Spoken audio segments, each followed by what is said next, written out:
ಬಯಸಿದ್ದು ನಿನ್ನನ್ನು, ಜೊತೆಗೆ ನಿನ್ನ ತಮ್ಮ ಸತ್ಯ. ಲಕ್ಷ್ಮಣನೂ ಬಂದಿದ್ದಾನೆ. ನಿಜ. ನೀವು ಯಾವಾಗಲೂ ಇರುವವರು. ಶರೀರದ 2 ಭುಜಗಳಂತೆ ಇರುವವರು, ಮುಖಕ್ಕೆರಡು ಕಣ್ಣುಗಳು ಇದ್ದ ಹಾಗೆ ಇರುವವರು, ಸೂರ್ಯನನ್ನು ಬಿಟ್ಟಿರಲಾರದ ಬಿಸಿಲಿನಂತೆ, ಮರವನ್ನು ತೊರೆದು ಇರಲಾರದ ನೆರಳಿನಂತೆ. ಸತ್ಯ. ನೀವಿಬ್ಬರೂ ಜೊತೆಯಾಗಿ ಇರುವವರು. ಆದ್ದರಿಂದ ನಿನ್ನನ್ನು ಕರೆದಾಗ ಇವನು ಹಿಂಬಾಲಿಸಿದ್ದಾನೆ. ನಿಜ. ಸಂತೋಷವೇ ಆಯಿತು. ನಾನು ಒಂದು ಒಳ್ಳೆಯ ಉದ್ದೇಶವನ್ನು ಇಟ್ಟುಕೊಂಡು ನಿನ್ನ ಅಪ್ಪನಲ್ಲಿ ನಿನ್ನನ್ನು ಕೇಳಿದ್ದು. ಸತ್ಯ. ಪ್ರಾಯದ ಕಾಲಕ್ಕೆ ಮಕ್ಕಳನ್ನು ಪಡೆದ ತಂದೆಗೆ ಸಹಜವಾಗಿ ಮೋಹ ಅತಿಯಾಗಿರುವುದು ಸಹಜ. ಸತ್ಯ. ಆದ್ದರಿಂದಲೇ ಸ್ವಲ್ಪ ತಡ ಮಾಡಿದರೂ ಸಂತೋಷಪೂರ್ವಕವಾಗಿಯೇ ನಿಮ್ಮನ್ನು ಕಳುಹಿಸಿಕೊಟ್ಟಿದ್ದಾನೆ. ಸತ್ಯ. ಇದರಿಂದ ನಿನ್ನ ಜನ್ಮ ಸಾರ್ಥಕತೆಗೂ ಒಂದು ಅವಕಾಶ ಇದೆ. ನೀನು ಕಲಿಯಬೇಕು, ಇನ್ನೂ ಕಲಿಯಬೇಕು, ಇನ್ನೂ ಬೆಳೆಯಬೇಕು. ಉತ್ಸುಕತೆ ಉಂಟು ಗುರುಗಳು. ಅದನ್ನೇ ಲಕ್ಷ್ಯದಲ್ಲಿ ಇಟ್ಟುಕೊಂಡು ನಾನು ಜೀವನದಲ್ಲಿ ಏನನ್ನು ಆರ್ಜಿಸಿದ್ದೇನೋ ಅದನ್ನೆಲ್ಲ ನಿನ್ನಲ್ಲಿ ನಿಕ್ಷೇಪಗೊಳಿಸಬೇಕೆಂಬ ಉದ್ದೇಶದಿಂದ ಇಂತಹ ಒಂದು ವ್ಯವಸ್ಥೆಗೆ ನಿನ್ನನ್ನು ಅಣಿಗೊಳಿಸಿದ್ದೇನೆ. ಸರಿ. ಮೊದಲಾಗಿ ಅಯೋಧ್ಯೆಯಿಂದ ಹೊರಟು ಬಂದಂತಹ ನಾವು ಸರಯೂ ನದಿಯನ್ನು ಉತ್ತರಿಸಿದ್ದೇವೆ. ನಿಜ. ನಿನಗೆ ಮುಖ್ಯವಾಗಿ ಬಲ ಅತಿಬಲ ಎಂಬಂತಹ ಮಂತ್ರವನ್ನು ನಾನು ಉಪದೇಶ ಮಾಡುತ್ತೇನೆ. ನಿಮ್ಮ ಸೂಚನೆಯಂತೆ ಜಲದಲ್ಲಿ ಮಿಂದು ನಿಮ್ಮ ಸಮಕ್ಷದಲ್ಲಿ ನಿಂತಿದ್ದೇವೆ.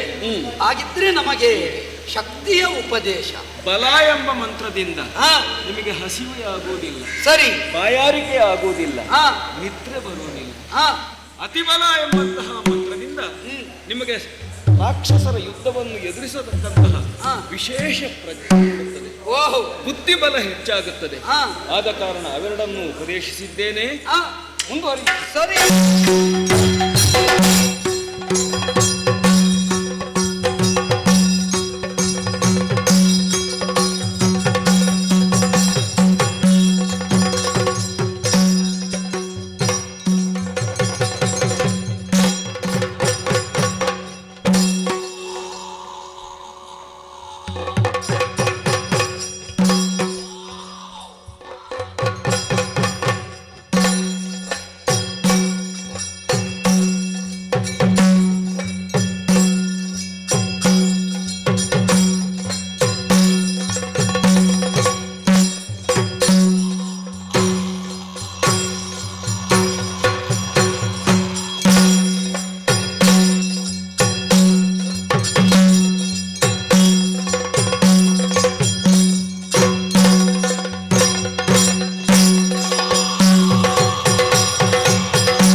ಮತ್ತೆ ಹೀಗೆ ಕರಿಬೇಕು.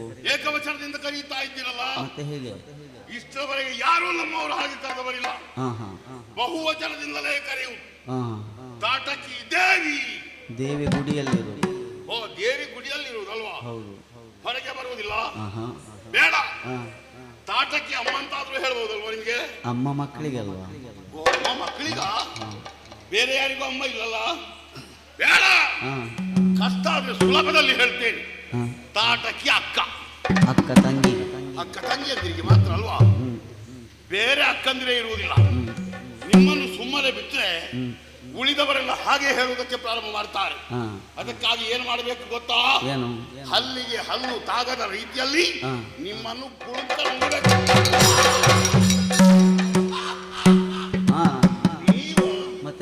ನೀವಾದಿ ಹೇಗೆ ಬೇಕಾದ್ರೂ ಕಲಿಯಬಹುದು. ಯಾವ ರೀತಿಯ ಬೇಸರವೂ ಇಲ್ಲ. ಯಾಕೆ? ಯಾಕೆ? ನೀವು ದೊಡ್ಡ ವಿದ್ವಾಂಸರು, ನಿಮ್ಮ ಅಪ್ಪ ಅದಕ್ಕಿಂತಲೂ ದೊಡ್ಡ ವಿದ್ವಾಂಸರು. ನಿಮ್ಮ ಸಂಗೀತದ ಆಲಾಪನೆ ಕೇಳುವುದಕ್ಕೆ ಎಲ್ಲೆಲ್ಲಿಂದ ಜನ ಬರ್ತಾರೆ ಗೊತ್ತಾ? ಆ ಸಂಗೀತದ ಆಲಾಪನೆ ಈ ಕಲುಷಕಾಂತಾರವನ್ನು ಪಸರಿಸಿದಾಗ ನಾನು ಎಷ್ಟೋ ಬಾರಿ ಕುಡಿಯುತ್ತುಂಟು. ನೋಡುವುದಕ್ಕೆ ಜನ ಮಾತ್ರ ಇರುವುದಿಲ್ಲ, ಆದ್ರೂ ನನ್ನಷ್ಟಕ್ಕೆ ನಾನು ಕುಡಿಯುವುದು. ನನ್ನ ವಿಷಯ ನಿಮಗೆ ಗೊತ್ತಾ? ತಾಟಕಿ ದೇವಿ ಕಲುಷಕಾಂತಾರದ ಒಡತಿ, ತಾಟಕವನ ಅಂತಲೂ ಹೇಳ್ತಾರೆ. ಆದ್ರೆ ನಮ್ಮ ಮೂಲ ಇದಲ್ಲ. ಮೇಲೆ ಯಕ್ಷಲೋಕದಲ್ಲಿ ಇದ್ದವಳು ನಾನು. ನನ್ನ ಗಂಡ ಸುಂದರೆಂಬಾತನ ಜೊತೆಯಲ್ಲಿ ಭೂಮಿಗಿಳಿದು ವಿಹಾರವನ್ನು ಮಾಡುತ್ತಿರುವಂತಹ ಹೊತ್ತಿನಲ್ಲಿ ಮುನಿಪಲೋರ್ವ ಅಗಸ್ತ್ಯನೆಂಬಾತ ನನ್ನ ಗಂಡನನ್ನು ಶಾಪ ಕೊಟ್ಟು ಕೊಂದು ಬಿಟ್ಟ, ನನ್ನನ್ನು ರಕ್ಕಸೆಯನ್ನಾಗಿ ಮಾಡಿದ. ಆದರೆ ನಾನು ರಾಕ್ಷಸಿಯಾದರೂ ಸಾವಿರ ಆನೆಗಳ ಬಲವುಳ್ಳಂತಹ ದೀರ್ಘದೇಹಿಯಾಗಿದ್ದೇನೆ. ನನಗಿಬ್ಬರು ಮಕ್ಕಳಿದ್ದಾರೆ, 2 ಗಂಡು ಮಕ್ಕಳೇ. ಒಬ್ಬ ಸುಬಾಹು ಮತ್ತೊಬ್ಬ ಮಾರೀಚ. ಅವರ ಬಾಲಲೀಲೆಯನ್ನು ನೋಡುವುದೇ ಮನಸ್ಸಿಗೆ ಮಹದಾನಂದ. ಅವರಿಗಾಗಿ ಆಹಾರವನ್ನು ತರುವುದಕ್ಕೆ ಈ ಕಾರಣವನ್ನು ಪ್ರವೇಶ ಮಾಡಿದ್ದೇನೆ. ನಡೆಯುತ್ತೇನೆ ಮುಂದೆ ನೋಡು.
ಸ್ವಲ್ಪ ಅದನ್ನು ತೆಗೆದಿರಿಸುತ್ತಾ ಮುಂದೆ ಬರ್ತಿರುವಾಗ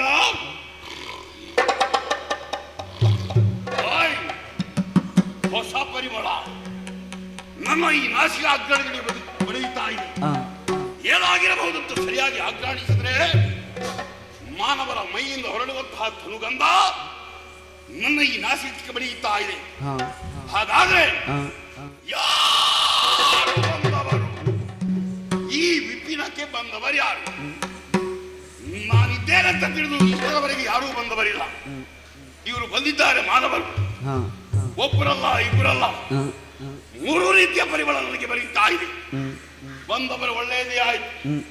ಮಾನವರ ಮಾಂಸವನ್ನು ಮೆಲ್ಲದೆ ಎಷ್ಟೋ ಕಾಲ ಕಳೆದು ಹೋಯಿತು. ಈ ಮಾನವರನ್ನು ಹಿಡಿಯಬೇಕು. ಆಮೇಲೆ ಏನು ಮಾಡಬೇಕು ಗೊತ್ತೇ?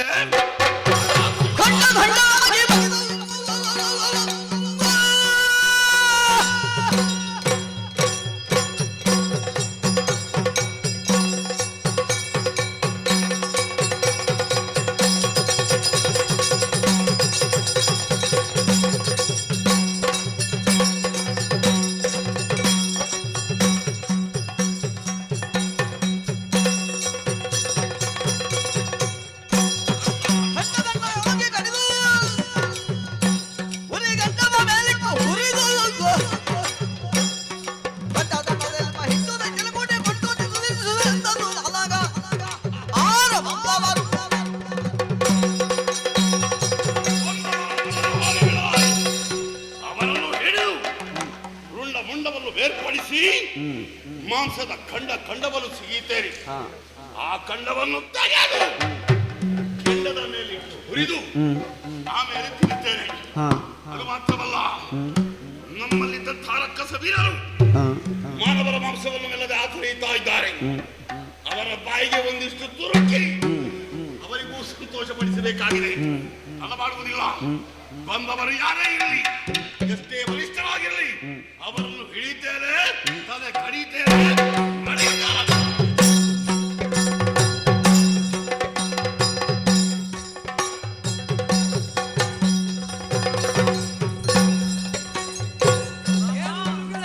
ಬಂದಳು ನೋಡು, ಇವಳೇ ಬಂದವಳು ಕಡುಗರುಖಿ,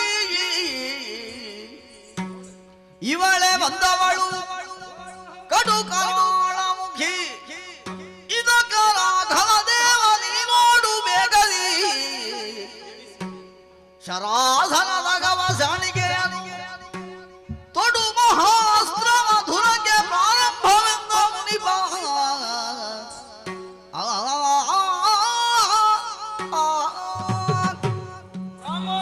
ಗುರುವರೇಣ್ಯ ಕೇಳಿಸುತ್ತಾ ಇದೆಯಾ?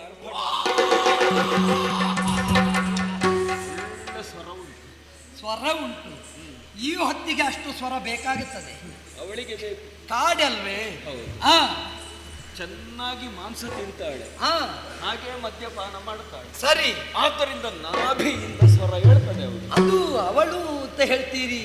ಅವಳು ಕಾಟಕಿ ಎಂಬ ಹೆಸರಿನ ರಾಕ್ಷಸಿ, ರಾಕ್ಷಸಿ. ಸುಂದನೆಂಬ ಯಕ್ಷನ ಸತಿ, ಹಾ ಅಗಸ್ತ್ಯರಿಂದ ಶಾಪಗ್ರಸ್ತಳಾಗಿ ಹಾ ಈ ರೀತಿ ರಾಕ್ಷಸಿ ರೂಪವನ್ನು ಅವಳು ತಾಳಿದ್ದಾಳೆ. ನೀವು ಬರುವಾಗ ಹೇಳಿದಿರಿ. ಹೇಳಿದ ಸುದ್ದಿ ಇವಳದ್ದೇ. ಇವಳದ್ದೇ. ಇಬ್ಬರು ಮಕ್ಕಳು, ಈ ಮಾರೀಚ ಸುಬಾಹು. ಹಾ ಹಾ ಭಯಂಕರವರ ಉಪದ್ರ ಅಂದ್ರೆ ಹಾ ತಡಿಲಿಕ್ಕಾಗುವುದಿಲ್ಲ. ಹಾ ಹಾ ಆದ ಕಾರಣ ಹಾ ಇನ್ನು ತಡ ಮಾಡುವುದು ಬೇಡ. ಹಾ. ಶಬ್ದ ಕೇಳಿಸುತ್ತಾ ಇದೆಯಲ್ಲ, ಗರ್ಜನೆಯದ್ದು. ಹಾ ಬರ್ತಾ ಇದ್ದಾಳೆ, ಹಾ. ಬರ್ತಾ ಇದ್ದಾಳೆ. ಎತ್ತು ನಿನ್ನ ಬಿಲ್ಲನ್ನು, ಕೂಡುವುದಕ್ಕೆ ಬಾಣವನ್ನು, ತಗೆ ಅವಳ ಪ್ರಾಣವನ್ನು. ಎಂತ ಮಾತಿಗೆ ರಘುನಾಥ ಬೇಳಿದ ಮೇಲೆ ಮೌನಿ ಬಾಲ.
ಕ್ಷಣ ಹೊತ್ತಿನ ಹಿಂದೆ ಈ ಪ್ರದೇಶದ ಬಗ್ಗೆ ನಿಮ್ಮಲ್ಲಿ ಕೇಳಿದ್ದೆ. ಇಲ್ಲಿ ಬೆಳಕು ಕಾಣುತ್ತಾ ಇಲ್ಲ, ತಮಸ್ಸೆ ಗೋಚರಿಸ್ತಾ ಇದೆ, ಅರಳಿದ ಹೂಗಳಿಲ್ಲ, ಮಾತ್ರವಲ್ಲ ಹಚ್ಚ ಹಸುರಾದಂತಹ ವೃಕ್ಷಗಳ ಸಂಕುಲ ಇಲ್ಲ, ಎಲ್ಲವೂ ಕಪ್ಪಾಗಿ ಯಾಕೆ ಕಾಣುತ್ತದೆ? ಇದುವೇ ಕಲುಷ ಮಲದವೆನ್ನುವ ಊರು. ಆದ್ದರಿಂದ ಇಲ್ಲಿ ಈ ಸ್ಥಿತಿ ನಿರ್ಮಾಣ ಆಗುವುದಕ್ಕೆ ಕಾರಣ ಪುರಾಣದ ಕಥೆಗಳನ್ನಾಡಿದಿರಿ. ಈಗ ತಾಟಕಾವನ ಇಂದ್ರ ವೃತ್ರವಧೆಯ ಕಾರಣದಿಂದ ಇಂದ್ರನಿಗೆ ಬಂದಂತಹ ಶಾಪದ ಪರಿಮಾರ್ಜನೆಯಾದದ್ದು ಇದೇ ಪ್ರದೇಶದಲ್ಲಿ. ಹಾಗಿದ್ರೆ ಆತನ ಪಾಪ ಮತ್ತು ಹಸಿವು ಮಲದ ಕಲುಷಗಳೆಂಬ ರಾಷ್ಟ್ರಗಳಾಗಿವೆ. ಸರಿ, ಈ ಪಾಪ ಕಲುಷವನ್ನು ಕಳೆಯಬಹುದಾದ ಈ ಕ್ಷೇತ್ರದಲ್ಲಿ ಮತ್ತಷ್ಟು ಪಾಪಿಗಳೇ ತುಂಬಿದ್ದಾರೆ ಅಂತಾದ್ರೆ ಅವರನ್ನು ಕಳೆದೊಗೆದು ಮತ್ತೊಮ್ಮೆ ಇದನ್ನು ಪವಿತ್ರ ಕ್ಷೇತ್ರವಾಗಿ ಪುನರಾವರ್ತನೆಗೊಳಿಸಿ ಸಾಕೇತದ ಮನೆತನದ ಮೌಲ್ಯವನ್ನು ಕಾಪಿಡುವ ಹೊಣೆಗಾರಿಕೆ ನಮಗಿರುವುದು ಸಹಜ. ಹಾಗೆಂದು ಈಗ ತಾಟಕಿ ಯಾರು ಅಂತ ನಾವು ಸ್ವಲ್ಪ ಯೋಚನೆ ಮಾಡಿದರೆ ಕೇವಲ ನಿಮಗೆ ಕರಕಮಲ ಸಂಜಾತ ಮಾತ್ರ ಅಲ್ಲ, ವಸಿಷ್ಠ ವಿಶ್ವಾಮಿತ್ರರ ಕರಕಮಲ ಸಂಜಾತ. ಯೋಚಿಸಬೇಕಾಗುತ್ತದೆ ಗುರುಗಳೇ. ಅವಳು ಹೆಣ್ಣು ಎನ್ನುವುದು ನಮಗೆ ಸ್ಪಷ್ಟ ಗೋಚರಿಸುತ್ತದೆ. ಹೆಂಗೊಲೆ ಎನ್ನುವುದು ಶಾಸ್ತ್ರ ನಿಷಿದ್ಧ, ಅದು ಪಂಚಮಹಾಪಾತಕಗಳಲ್ಲಿ ಒಂದು. ಆದ್ದರಿಂದ ತಾಟಕಿಯನ್ನು ಕೊಂದೆ ಅಂತಾದರೆ ಒಬ್ಬ ಸೂರ್ಯವಂಶ ಪ್ರದೀಪಕನಾಗಿ ನನಗೆ ಆ ಸ್ತ್ರೀವಧೆಯ ಪಾಪ ಬರುವುದಿಲ್ವೇ? ಇದು ಸರಿಯೇ ಗುರುಗಳೇ? ಪೂರ್ವದಲ್ಲಿ ಮೃತ್ಯುವನ್ನು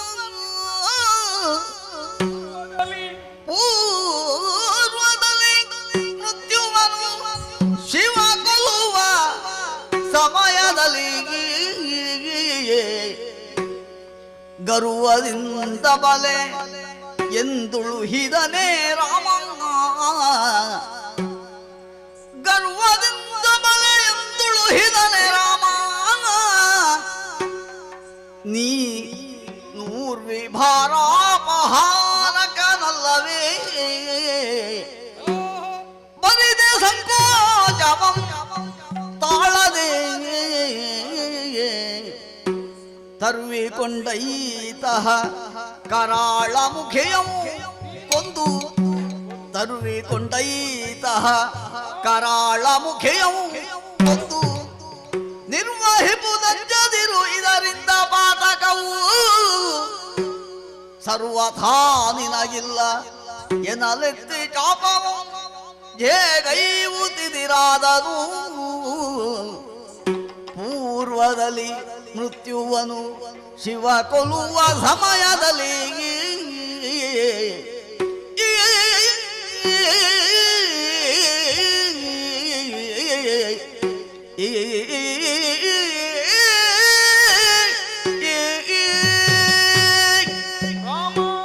ಗುರುವರ, ನಿನ್ನ ದೇಹ ಹೇಗೆ ಆಕರ್ಷಣೆಯು, ನಿನ್ನ ಮಾತು ಕೂಡ ಆಕರ್ಷಣೀಯವಾಗಿ. ಓಹೋ, ಕೇಳಿ ತುಂಬ ಸಂತೋಷವಾಯಿತು. ಆ ಧರ್ಮ ಪ್ರಜ್ಞೆ ನಿನಗಿದೆಯಲ್ಲ? ಖಂಡಿತ. ವಿವೇಕ ಇದ್ದವರಿಗೆ ಮಾತ್ರ ಅದು ಬರುವುದಕ್ಕೆ ಸಾಧ್ಯ. ಮನೆತನದ ಮೌಲ್ಯ ಅದನ್ನು ಕಾಣಿಸ್ತದೆ ಗುರುಗಳೇ. ಹೌದು. ಆ ಸಂಸ್ಕಾರ ಹುಟ್ಟಿನಿಂದ ಬರುತ್ತದೆ, ನಿಜ. ವಿದ್ಯೆ ಅಭ್ಯಾಸದಿಂದ ಬರುತ್ತದೆ. ನಿಜ. ನಿನ್ನ ರಕ್ತದಲ್ಲಿ ಹರಿಯುವ ಗುಣ ಇದೆಯಲ್ಲ, ಪಾವನವಾದಂತಹ ಸೂರ್ಯವಂಶೀಯರ ಗುಣ. ಆದ್ದರಿಂದಲೇ ಇಂತಹ ಪ್ರಶ್ನೆಗಳು ನಿನ್ನಲ್ಲಿ ಹುಟ್ಟಿಕೊಂಡವು. ಯಾವುದು ಸರಿ, ಯಾವುದು ತಪ್ಪು, ಯಾವುದು ಹಿತ, ಯಾವುದು ಅಹಿತ, ಯಾವುದು ನ್ಯಾಯ, ಯಾವುದು ಅನ್ಯಾಯ, ಇದನ್ನು ನಿಷ್ಕರ್ಷೆ ಮಾಡುವುದು ತಾನೇ ವಿವೇಕ. ನಿಜ. ನೀನು ವಿವೇಕಿ ಆದುದರಿಂದಲೇ ಇದು ಸರಿಯೇ ಎಂಬ ಸಂದೇಹಕ್ಕೆ ಒಳಗಾದ. ಖಂಡಿತ. ಆದರೆ ನೀನು ಕ್ಷತ್ರಿಯ ಎಂಬುದನ್ನು ನೆನಪಿಟ್ಟುಕೊಂಡು, ಕ್ಷತಾತ್ರಾಯತೆ ಇತಿ ಕ್ಷತ್ರಿಯ, ಆರ್ತರನ್ನು ರಕ್ಷಿಸಬೇಕಾದದ್ದು ನಮ್ಮ ಧರ್ಮ. ಮೂರೂ ವರ್ಣೀಯರ ರಕ್ಷಣೆಯನ್ನು ಮಾಡುವುದರಿಂದಲೇ ಕ್ಷತ್ರಿಯ. ಹೌದಲ್ಲ? ಅರ್ಥತ್ರಾಣಾಯ ಧನುರ್ಧರ ಅಲ್ವಾ? ನಿನ್ನ ಕೈಯಲ್ಲಿ ಧನುಸ್ಸಿರುವುದು ಶೋಭೆಗಲ್ಲ ಮಗನ. ಅಲ್ಲ.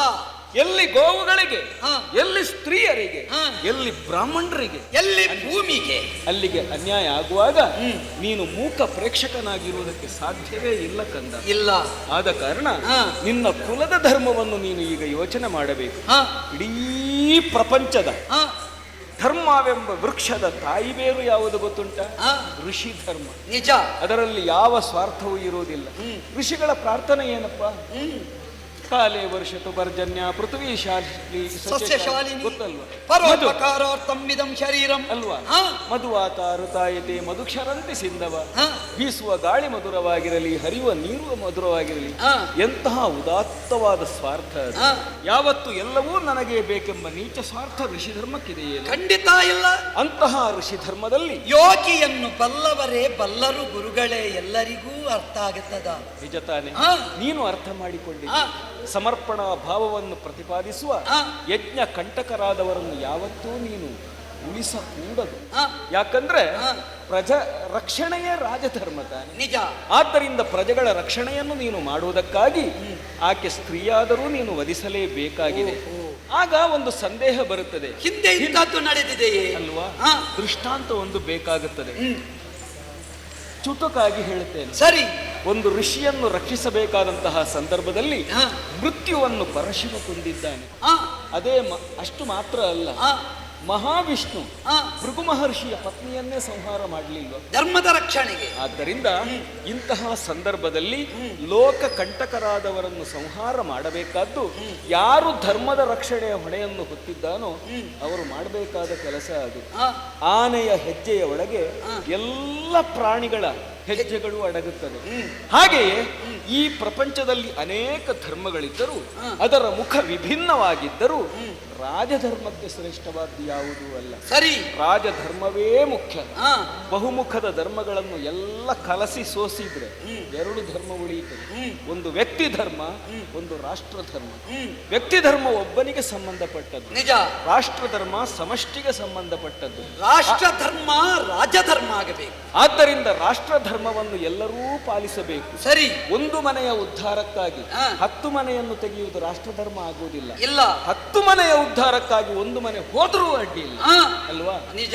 ಈ ಪ್ರಜ್ಞೆ ನಿನ್ನಲ್ಲಿ ಜಾಗೃತವಾದರೆ ಯಾವುದೇ ಸಮಸ್ಯೆ ಇಲ್ಲ. ಆದ್ದರಿಂದ ದುಷ್ಟರನ್ನು ಶಿಕ್ಷಿಸುವ, ಶಿಷ್ಟರನ್ನು ಸಂರಕ್ಷಿಸುವ, ರಾಜಧರ್ಮವನ್ನು ಪರಿಪಾಲಿಸುವುದಕ್ಕಾಗಿ ಆಯುಧ ಗ್ರಹಣ ಮಾಡಿದಂತಹ ಅರ್ಥ ಮಾಡಿಕೊಂಡೆ ಗುರುಗಳೇ. ಯಜ್ಞ ಕಂಟಕರನ್ನು ಹೆಣ್ಣು ಗಂಡು ಅಂತ ನೋಡುವುದಕ್ಕಿಲ್ಲ, ಬ್ರಾಹ್ಮಣ ಅನ್ಯಧರ್ಮೀಯ ಅಂತ ಕಾಣುವುದಕ್ಕಿಲ್ಲ. ಯಜ್ಞ ಕಂಟಕ ಆಯಿತು ಅಂತಾದ್ರೆ ಲೋಕಮಾರಕವಾದ ಸ್ಥಿತಿ ನಿರ್ಮಾಣ ಆಗುತ್ತದೆ ಅಂತ ಅರ್ಥ. ಹೆಣ್ಣಲ್ಲ, ಹೆಮ್ಮಾರಿ. ಯಜ್ಞ ಕಂಟಕಿಯಾದ ಇವಳ ನಿಗ್ರಹಕ್ಕೆ ಬೇಕಾಗಿ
ಬೊಬ್ಬೆ ಹಾಕ್ಲಿಕ್ಕಿಲ್ಲ.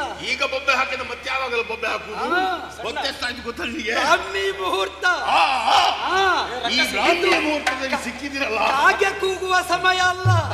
ಕೋಗಿಲೆಗಳು ಗಿಣಿಗಳು ಕೂಗಿ ಕರೆಯುವ ಸಮಯ. ಆ ಕೋಗಿಲೆ ಜೊತೆಯಲ್ಲಿ ನಾನು ಕೂಗಬೇಕು, ಆವಾಗ ಗೊತ್ತಾಗ್ತದೆ ಅದರ ಸೂರ್ಯೋದಯಕ್ಕಿಂತ ಯಾವಾಗಲೂ ಮೊದಲು ಮಲಗುವವಳೆ ಇವತ್ತೇನು ಎಚ್ಚರದಲ್ಲಿದ್ದಾರೆ. ಇವಳದ್ದು ಯಾವ ಮಕ್ಕಳಿದ್ದಾರೆ, ಇಲ್ವಾ? ಮಕ್ಕಳಿದ್ದಾರಲ್ವಾ? ಸಣ್ಣ ಮಕ್ಕಳು, ಸಣ್ಣ ಮಕ್ಕಳ. ಗುರುಗಳು ಗೌರವ ಕೊಡು. ಯಾರಿಗೆ? ನಮಗೂ ನಿನಗೂ. ಯಾವ ಗುರು? ಮಹಾಗುರು. ಇವರನ್ನು ಮೊದಲು ನಾನು ನೋಡ್ಲಿಲ್ವಾ? ನಾನಿಲ್ಲಿ ನೋಡುವಾಗ ಹೇಗಿದ್ದ ಗೊತ್ತಾ? ದಸ್ತಪುಸ್ತವಾಗಿದ್ದ. ಆಮೇಲೆ ಸ್ವಲ್ಪ ದಿನ ಕಾಣಲೇ ಇಲ್ಲ. ಇಲ್ಲಿಂದ ಹೋಗುವಾಗ ಒಣಗಿದ ಶುಂಠಿ ಆಗಿದ್ದ. ಈಗ ನೋಡಿದ್ರೆ ಹೇಗಾಗಿದ್ದಾನೆ? ಸ್ವಲ್ಪ ದಸ್ತಪುಸ್ತವಾಗಿಯೇ ಇದ್ದಾನೆ. ವರ್ಚಸ್ಸು ತುಂಬಿದೆ. ಎಂತದ್ದು ವರ್ಚಸ್ಸು ತುಂಬಿತ್ತು? ವರ್ಚಸ್ಸು. ಇದು ವರ್ಚಸ್ಸು ತುಂಬಿದ್ದಲ್ಲ. ನಮ್ಮ ಬೆಲೆ ದೇಹದಲ್ಲಿ ಇರುವುದಲ್ಲೂ, ನಮ್ಮದು ಇಲ್ಲಿ ಇರುವುದು. ಅದೇ ಅಲ್ಲಿ ಇರುವುದೇ. ಅಲ್ಲಿದ್ದು ಬರ್ದು ಎಲ್ಲ ಹಾಳಾಗಿ ಹೋಗಿದೆ. ಅದು ಗೊತ್ತ ನಿಮಗೆ? ಅದು ಹಾಳಾಗುವುದಿಲ್ಲ, ಬರದಷ್ಟು. ಈಗ ಎಲ್ಲಿವರೆಗೆ ಮುಟ್ಟಿದ್ದಾರೆ? ಋಷಿಗಳು ತಾರಕೆಗಳಾದ್ರೆ ಅದರ ಮಧ್ಯದಲ್ಲಿರುವ ಚಂದ್ರಮನಂತೆ ತಾರಾನಾಥನಂತೆ ಶೋಭಿಸ್ತಾ ಇದ್ದಾರೆ. ಶೋಭಿಸಬೇಕು. ಆದ್ದರಿಂದ ಎಲ್ಲಿ ಕತ್ತಲೆ ಮೂಡಿದರೂ ದಿನೇಶನಂತೆ ಪ್ರವೇಶ ಮಾಡುವಾಗ ಕತ್ತಲೆ ಅಡಗಿ ಹೋಗ. ಹೌದಯ್ಯ, ದಿನೇಶನಂತೆ ಪ್ರವೇಶ ಮಾಡುವಾಗ ಕತ್ತಲೆ ಮಾಯ. ನಮಗೆ ವರ್ತಮಾನ ಸಿಕ್ಕಿದೆ. ಯಾವುದೋ ಒಂದು ಇದನ್ನು ನಿನ್ನ ಜಾಗವಾಗಿಸುವುದಕ್ಕೆ ಹೊರಟಿದ್ಯಂತೆ. ಇಲ್ಲಿ ನಿನ್ನದ್ದೇ ಕಾರಸ್ಥಾನವಂತೆ. ಇಲ್ಲಿ ನಿನ್ನದ್ದೇ ಒಂದು ಕಟ್ಟೆ ಉಂಟಂತೆ. ಈ ಸಲ ನಿನ್ನ ಸಿದ್ಧ ಕಟ್ಟೆಯನ್ನು ಬದಲಿಸಲಿಲ್ಲ. ನಾನು ರಾಮನಲ್ಲ. ಆ ಕಟ್ಟೆ ಯಾವಾಗಲೂ ಸಿದ್ಧವಾಗಿಯೇ ಇರ್ತದೆ. ಅದಕ್ಕೆ ನೀನು ಕಾವಲು ಕಟ್ಟೆ ಆಗಿರ್ಬೇಕು, ಗೊತ್ತಾ? ಹೌದಲ್ವಾ? ಈ ಮುನಿ ಇಲ್ಲಿಂದ ಹೋಗುವಾಗ ಇದ್ದವ ಹೇಗೆ? ಯಾವುದೋ ಒಂದು ನಾಡನ್ನು ಸೇರಿ ಅಲ್ಲಿ ಅರಸನಿಂದ ಸತ್ಕಾರವನ್ನು ಪಡೆದು ಪೂಜೆ ಪುರಸ್ಕಾರಗಳನ್ನು ಪಡೆದು ಬೇಕಾದಷ್ಟು ತಿನ್ನುವುದಕ್ಕೆ ಕೊಟ್ಟಿದ್ದಾನೆ. ಹಾಗಾಗಿ ಕೊಬ್ಬಿ ಹೋಗಿದ್ದಾನೆ. ಕೊಬ್ಬಿ ಹೋದಂತಹ ಈತ ಪುನಃ ಈ ಕಾಡನ್ನು ಪ್ರವೇಶ ಮಾಡುವಾಗ ಇಬ್ರು ಹುಡುಗರನ್ನು ಕಟ್ಟಿಕೊಂಡು ಬಂದಿದ್ದಾನೆ. ಏ ಹುಡುಗರೇ, ಏನು ಒಂದು ಮಾತು ಹೇಳ್ತೇನೆ, ಏನು ಇವನ ಮಾತು ಕೇಳಿ ನೀವು ಇವನ ಹಿಂದೆ ಹೋದ್ರೆ ಹಾಳಾಗಿ ಹೋಗ್ತೀರಿ, ನನ್ನ ಹಿಂದೆ ಬರ್ತೀರಾ, ನೀವು ಒಳ್ಳೆಯವರಾಗ್ತೀರಿ. ಯಾಕೆ ಗೊತ್ತಾ, ನನಗೆ ಮಕ್ಕಳಿದ್ರೆ ಬಹಳ ಪ್ರೀತಿ, ಮಕ್ಕಳ ಪ್ರೇಮಿ ನಾನು, ಯಾರಿಗೂ ಹೇಳಲಿಲ್ಲ. ಈಗ ನಿನ್ನಲ್ಲಿ ಹೇಳ್ತೇನೆ, ಹುಚ್ಚಂದ್ರೆ ಮಕ್ಕಳನ್ನು ಸಾಕು ಪ್ರೇಮ ಅಂದ್ರೆ ಅದು ಹುಚ್ಚ, ಅದು ಮಮತೆ, ಗೊತ್ತಾಯ್ತಲ್ಲ? ನಿನಗೆ ಮಮತೆ ಅದು ಹುಚ್ಚ ಅಂತ ನಿನಗೆ ಗೊತ್ತಿಲ್ಲ.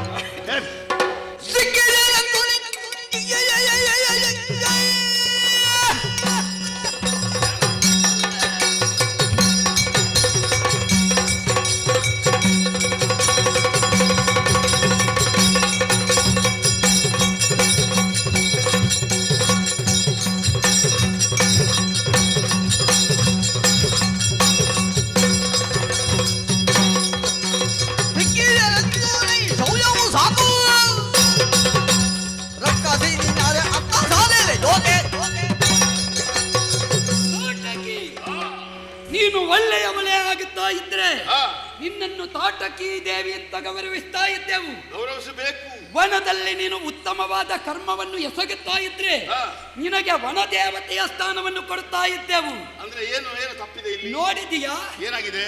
ಇದು ಮೊದಲು ಋಷಿವನ, ಋಷಿಗಳೇ ತುಂಬಿದ್ದವನ. ಈಗ ಎಷ್ಟು ಮಂದಿ ಇದ್ದಾರೆ? ಅಲ್ಪ ಸ್ವಲ್ಪ. ಹಾಗಿದ್ರೆ ಉಳಿದವರು ಎಲ್ಲಿ ಹೋದ್ರು? ಎಲ್ಲಿ ಹೋದವರೆಲ್ಲ ಲೆಕ್ಕ ಬೇಡ ನಮಗೆ, ಇದ್ದವರದ್ದು ಲೆಕ್ಕ ಇದ್ರೆ ಸಾಕು. ಅವರೆಲ್ಲ ಹೋದದ್ದೆಲ್ಲಿಗೆ? ನಿನ್ನದ್ದಾದ ಅಟ್ಟಹಾಸಕ್ಕೆ, ನಿನ್ನ ಮಕ್ಕಳಿಂದ ಆಗುವ ಅನ್ಯಾಯಕ್ಕೆ. ಹಾಗಿದ್ರೆ ಅಧರ್ಮವನ್ನೇ ಮಾಡುತ್ತಾ ಈ ವನದಲ್ಲಿ ನೀನು ನಿನ್ನತನವನ್ನು ಮೆರೆಸುವುದಕ್ಕೆ ಹೊರಟ್ರೆ ಬಂದವ ಸಾಕೇತ ಪುರಪತಿಯ ಮಗ ಶ್ರೀರಾಮ ನನ್ನ ಬಾಣಕ್ಕೆ ನಿನ್ನ ತಲೆ ಬರಬೇಕಾದ.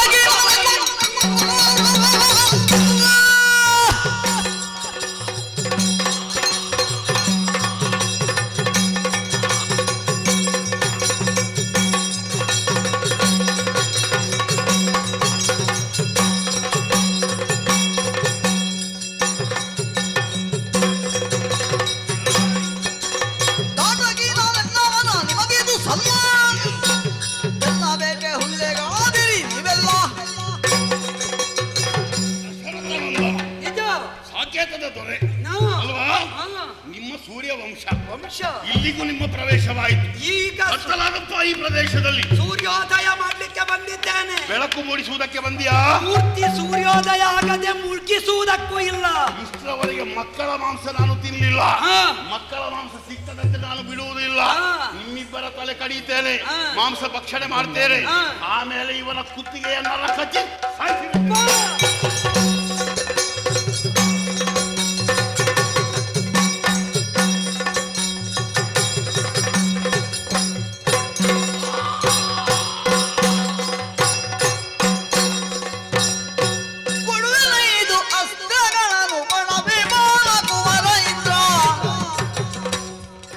ಒಡನೆ ಕಾದಲಾಟ ಹಿಂದೆ ನಡೆದು ಹೋಮನು.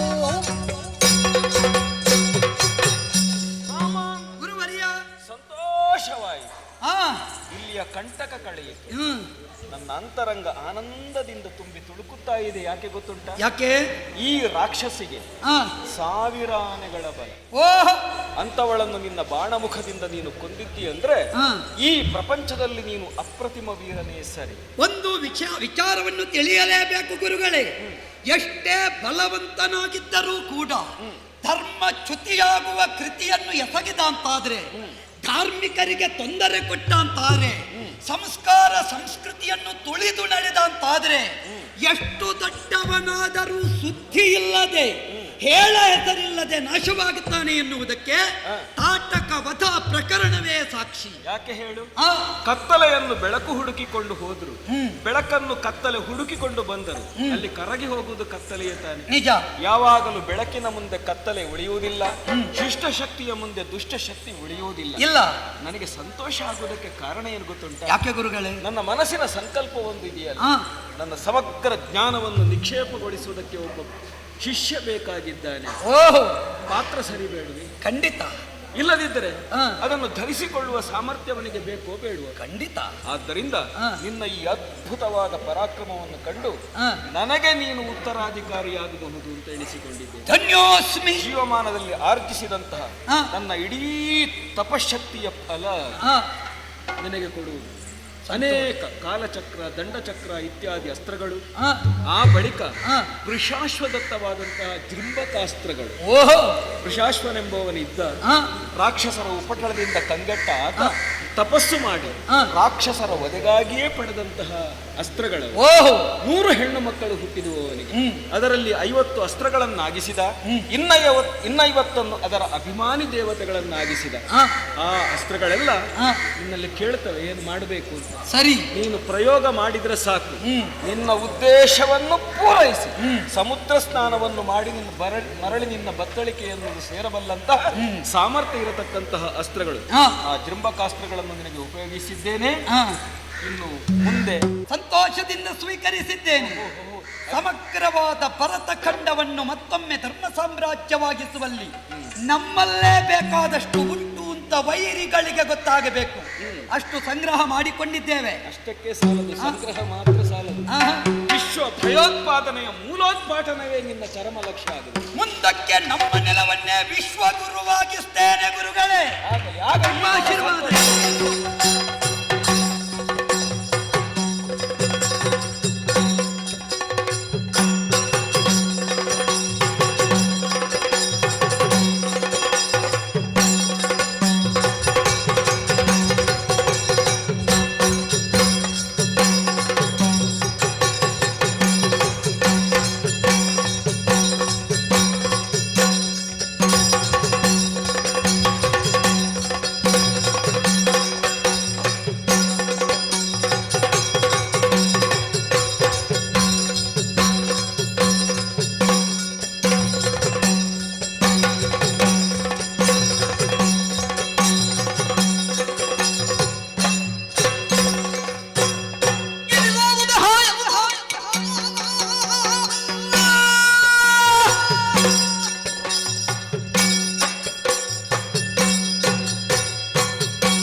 ಸಾಕಾಗಿ ಹೋಯ್ತು. ಏನು ಮಾತು? ಅಸತೋಮ ಸದ್ಗಮಯ, ತಮಸೋಮ ಜ್ಯೋತಿರ್ಗಮಯ. ಇದು ಯಾರು ಹೇಳುವಂತ ಮಾತು? ಋಷಿಗಳು, ಮುನಿಗಳು, ಬ್ರಾಹ್ಮಣರು, ವೈದಿಕ ಪರಂಪರೆಯದಾಗಿ ಹೋಗಿದೆ. ಕತ್ತಲೆಯಿಂದ ಬೆಳಕಿನೆಡೆಗಂತೆ. ನಾವು ಬೆಳಕನ್ನು ಅಪೇಕ್ಷೆ ಮಾಡುವವರಲ್ಲ.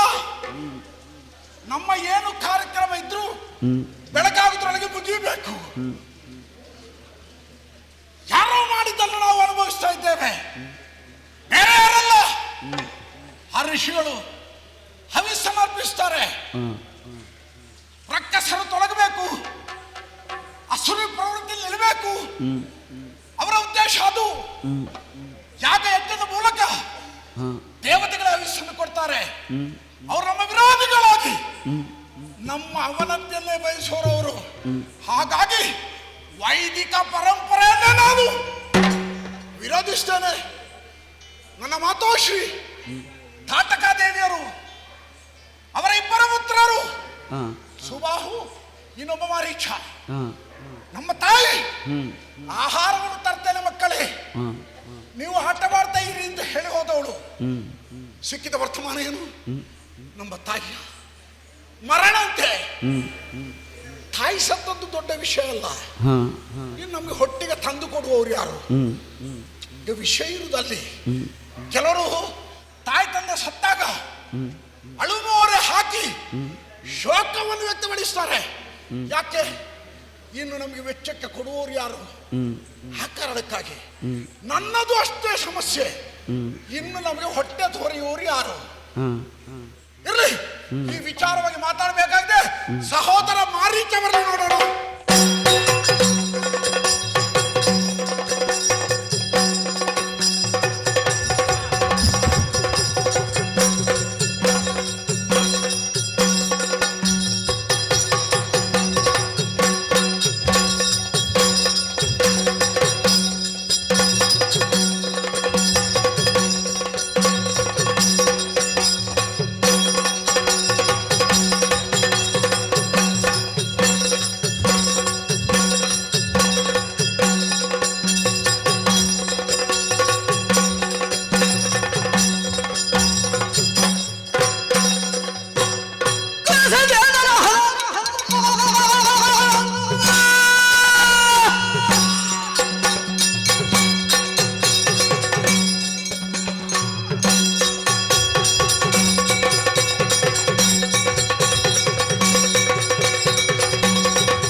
ಸಹೋದರ ಮಾರೀಚ, ಸಿದ್ಧಾಶ್ರಮದ ಪರಿಸರದಲ್ಲಿ ನಾವು ನಮಗೆ ಇಷ್ಟ ಬಂದ ಹಾಗೆ ವಿಹರಿಸುತ್ತಿರುವವರು, ಸ್ವತಂತ್ರಗೊಂಡವರು ನಾವು. ಆದರೆ ಇಂದೀಗ ಯಾವುದೋ ಘನ ಉದ್ದೇಶವನ್ನು ಹೊತ್ತು ನಮ್ಮನ್ನು ಒಗ್ಗೂಡುವಂತೆ ಕರೆದ ಹಾಗೆ ಭಾಸವಾಗುತ್ತಾ ಇದೆ. ಏನಾಗಬೇಕು ಏನೋ. ಸಹೋದರ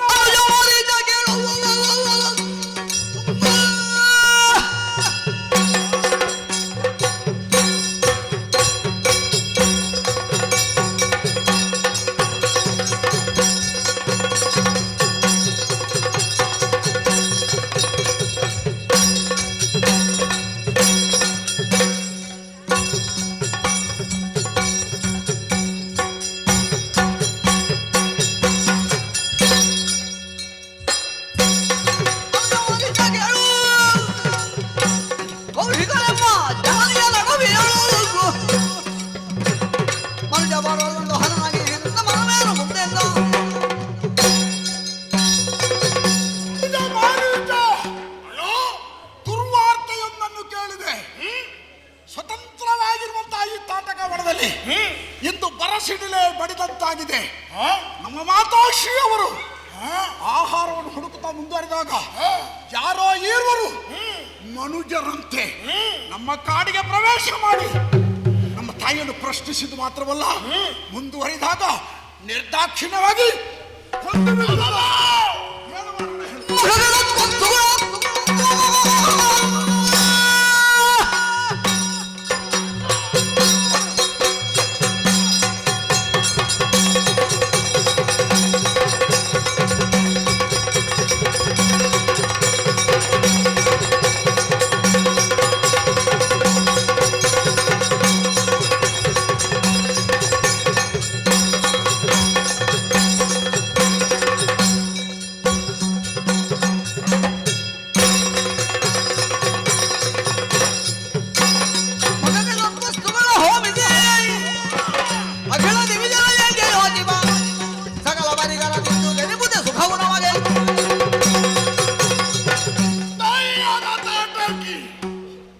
ನರ ಗುರಿಗಳಿಂದ ವಧಿಸಲ್ಪಟ್ಟಾಳೆ. ಮಹಾತಾಯಿ, ಪ್ರಾಯಕ್ಕೆ ಬಂದ ಮಕ್ಕಳು ನಾವು. ಕೆಲಸ ಮಾಡದೇ ಇದ್ದು ನಮ್ಮ ಹೊಟ್ಟೆಗೆ ಮೋಸ ಮಾಡ್ತಿರ್ಲಿಲ್ಲ ನಮ್ಮಮ್ಮ. ಹೌದಲ್ಲ? ಅಂತ ತಾಯಿಯನ್ನು ಕಳೆಕೊಂಡವೆಂದಾದರೆ ಅದಕ್ಕೆ ಕಾರಣರಾದವರನ್ನು ಬಿಡಕೂಡದು, ಅವರನ್ನು ಹೊಡೆಯ ಕೆಡಹೋಣ. ಅದಕ್ಕಿಂತ ಮೊದಲು ನನ್ನ ಸಮಸ್ಯೆಗೆ ಪರಿಹಾರ ಆಗಬೇಕು. ತಾಯಿ ಸತ್ತವಳು ಸತ್ತು ಹೋಗ್ಲಿ, ಇನ್ನು ಹೊಟ್ಟೆಗೆ ಗತಿ ಏನು? ನನ್ನಲ್ಲಿ ಕೇಳುವುದಲ್ಲ, ಮತ್ತೆ ಕೊಂದವರಲ್ಲಿ ಕೇಳಬೇಕು. ಅವರಲ್ಲಿ ಕೇಳುದ? ಹೌದು. ಆ ಒಂದು ಅವ್ರು ಕೊಡಬೇಕು, ಇಲ್ಲದ್ರೆ ಅವರನ್ನು ನಾವು ತಿನ್ನಬೇಕು ಅಲ್ವೇ? ಹೌದು.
ಲಕ್ಷ್ಮಣ.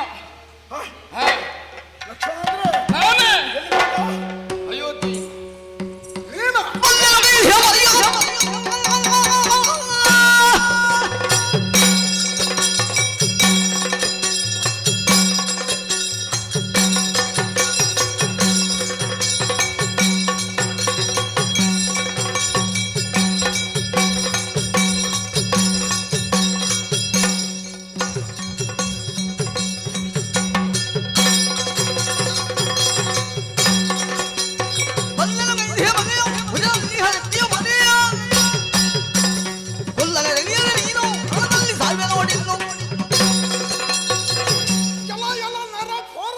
ಏನೇನವ ದಾನವನೇ?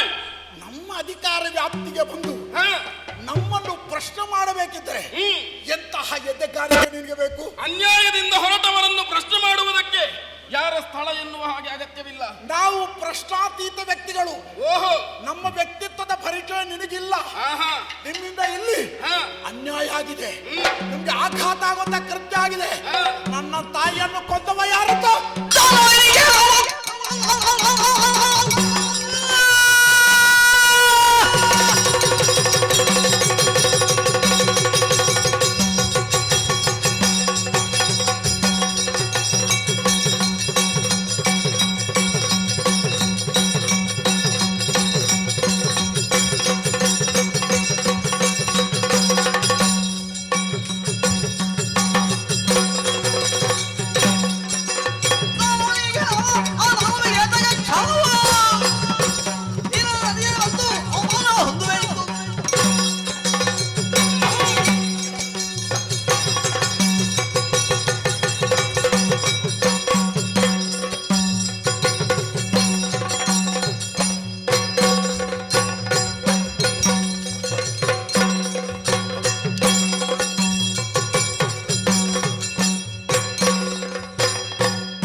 ನೀವು ಬಿಟ್ರೆ ಇಲ್ಲಿವರೆಗೂ ಬರ್ತೀರಿ ಅಲ್ವಾ? ರಾಕ್ಷಸ ಅಂತ ಹೇಳಬೇಡ, ಆ, ಸ್ವಲ್ಪ ಅದಕ್ಕೆ ತಿದ್ದುಪಡಿ ಮಾಡು. ಹೇಗೆ? ರಕ್ಷಕ. ರಕ್ಷಕ. ನಿಮ್ಮಂತ ರಾಕ್ಷಸರನ್ನು ರಾಕ್ಷಸರು ಮಾಡ್ಲಿಕ್ಕೆ ಹೋದ್ರೆ ಇದ್ದದ್ದನ್ನೆಲ್ಲ ಭಕ್ಷಿಸುವುದು ಬಿಟ್ರೆ ಬೇರೆ ಎಂತಹದ್ದು ಮಾಡ್ಲಿಕ್ಕಿಲ್ಲ ನೀವು. ಇದು ನೀನೀಗ ನನ್ನ ಎದುರು ನಿಂತು ಆ, ಮಾತಾಡುವಂತ ವ್ಯಕ್ತಿತ್ವ ಆ, ನಮ್ಮ ಪರ ಅಲ್ಲ. ಆ, ನೀನು ನನ್ನ ವಿರೋಧ. ಗೊತ್ತು. ಹಾಗಾಗಿ ನೀನು ವಿರೋಧ ಪಕ್ಷದವ. ಆ. ನೀನು ಏನು ಬೇಕಾದ್ರೂ ಹೇಳಿಕೊ. ಆದರೆ ಇಲ್ಲಿ ನಡೆಯುವುದು ನಮ್ಮ ಆಡಳಿತ. ಮರೆಯಲ್ಲಿ ಇದ್ದು ನಮ್ಮನ್ನು ವಿರೋಧಿಸುತ್ತಾ ಇರುವ ಬಹುದೊಡ್ಡ ವಿರೋಧ ಪಕ್ಷ ಇದು ಅಂತ ನಮಗೆ ಗೊತ್ತಾಗಿದೆ. ಇದು ಯಾವ ಕ್ಷೇತ್ರ ಬಲ್ಲೆಯ? ಸಾಕೇತದ ವ್ಯಾಪ್ತಿಗೆ ಒಳಪಟ್ಟ ಸರಯೂ ಕ್ಷೇತ್ರ, ಸರಯೂ ನದಿಯ ದಂಡೆಯ ಆಚೆಯ ಕ್ಷೇತ್ರ. ನೀವು ಬನ್ನಿ, ಜಾಗ ಮಾಡಿ, ನಮ್ಮ ಆಕ್ಷೇಪ ಇಲ್ಲ. ಆದರೆ ಇಲ್ಲಿ ಇದ್ದ ಮೊದಲ ಹೆಸರೇನು? ಮಲದ ಕರುಷ. ನಿಮ್ಮ ಮಾರಿ ಸಂತಾನ ಇಲ್ಲಿಗೆ ಬಂದ ನಂತರ ಈ ಕ್ಷೇತ್ರದ ಹೆಸರನ್ನೇ ನಿಮ್ಮ ಜಾತಿಗೆ ಸೇರಿಸಿದ್ದೀರಿ. ಈ ಸಲ ನಿಮ್ಮ ನಿಮ್ಮ ಹೆಸರು ಎಲ್ಲಿ ಎಲ್ಲ ಉಂಟೋ ಅದನ್ನೆಲ್ಲ ಪುನರಾವರ್ತಿಸಿ ಮೂಲದ ಹೆಸರು ಆಯಾಯ ಕ್ಷೇತ್ರಕ್ಕೆ ತರಲಿಲ್ಲ. ನಾನು ರಾಮನಲ್ಲ, ನೆನಪಿಟ್ಟುಕೋ.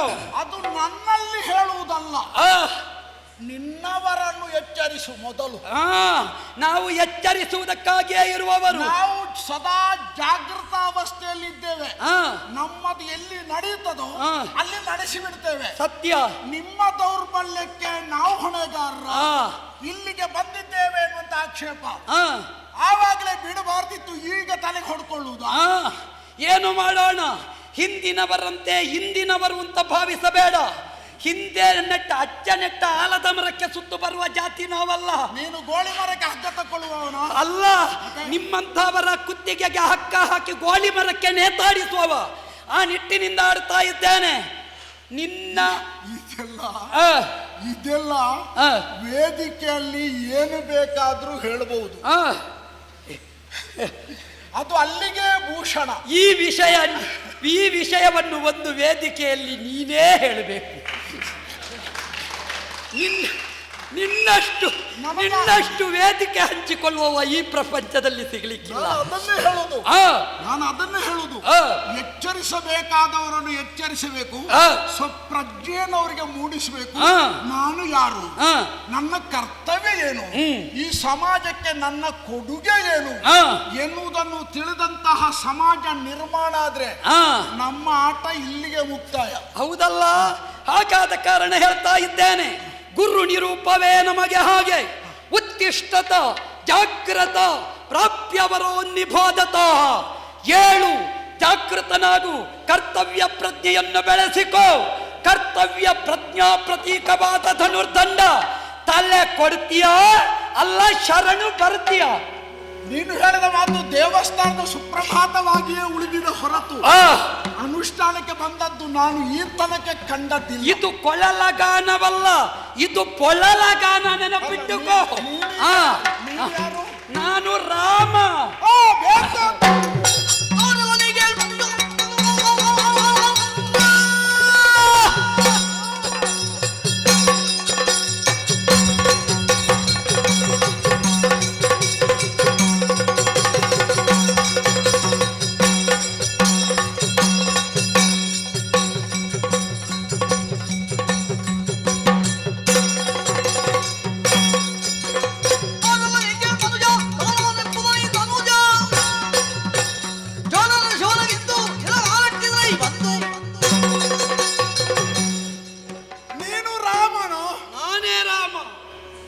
ನಾನು ರಾಮ.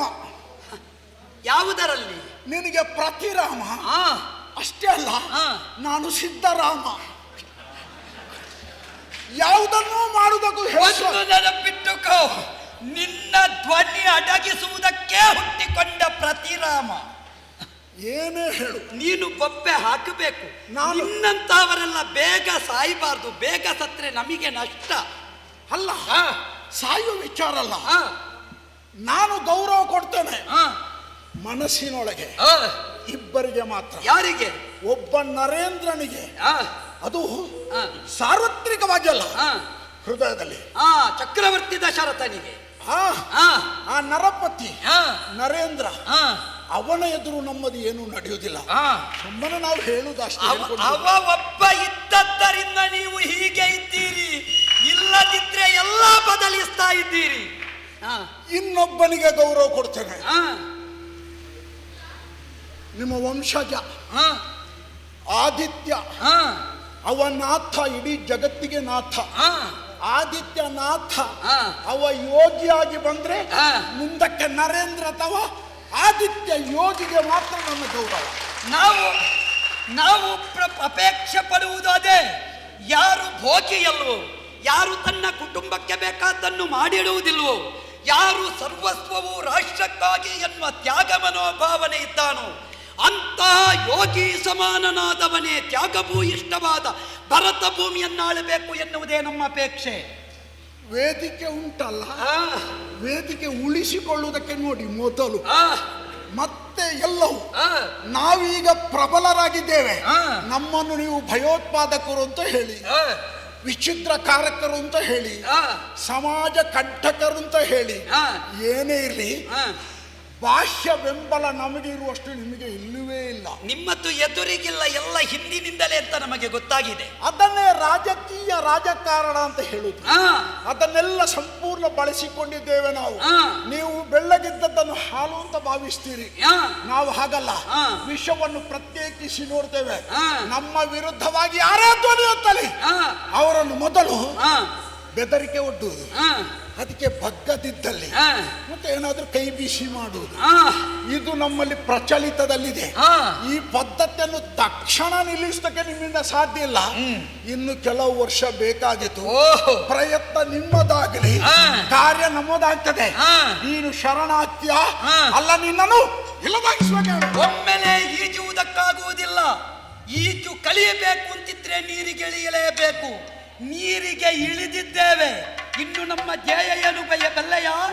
ಈಸಬೇಕು, ಇದ್ದು ಜಯಿಸಬೇಕು.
ನಿಗ್ರಹಿಸಿದೆ. ನಿಜ, ಅಪರಾಧವನ್ನು ಹಾಗೆ ನಾನು ಆಡುವುದಿಲ್ಲ.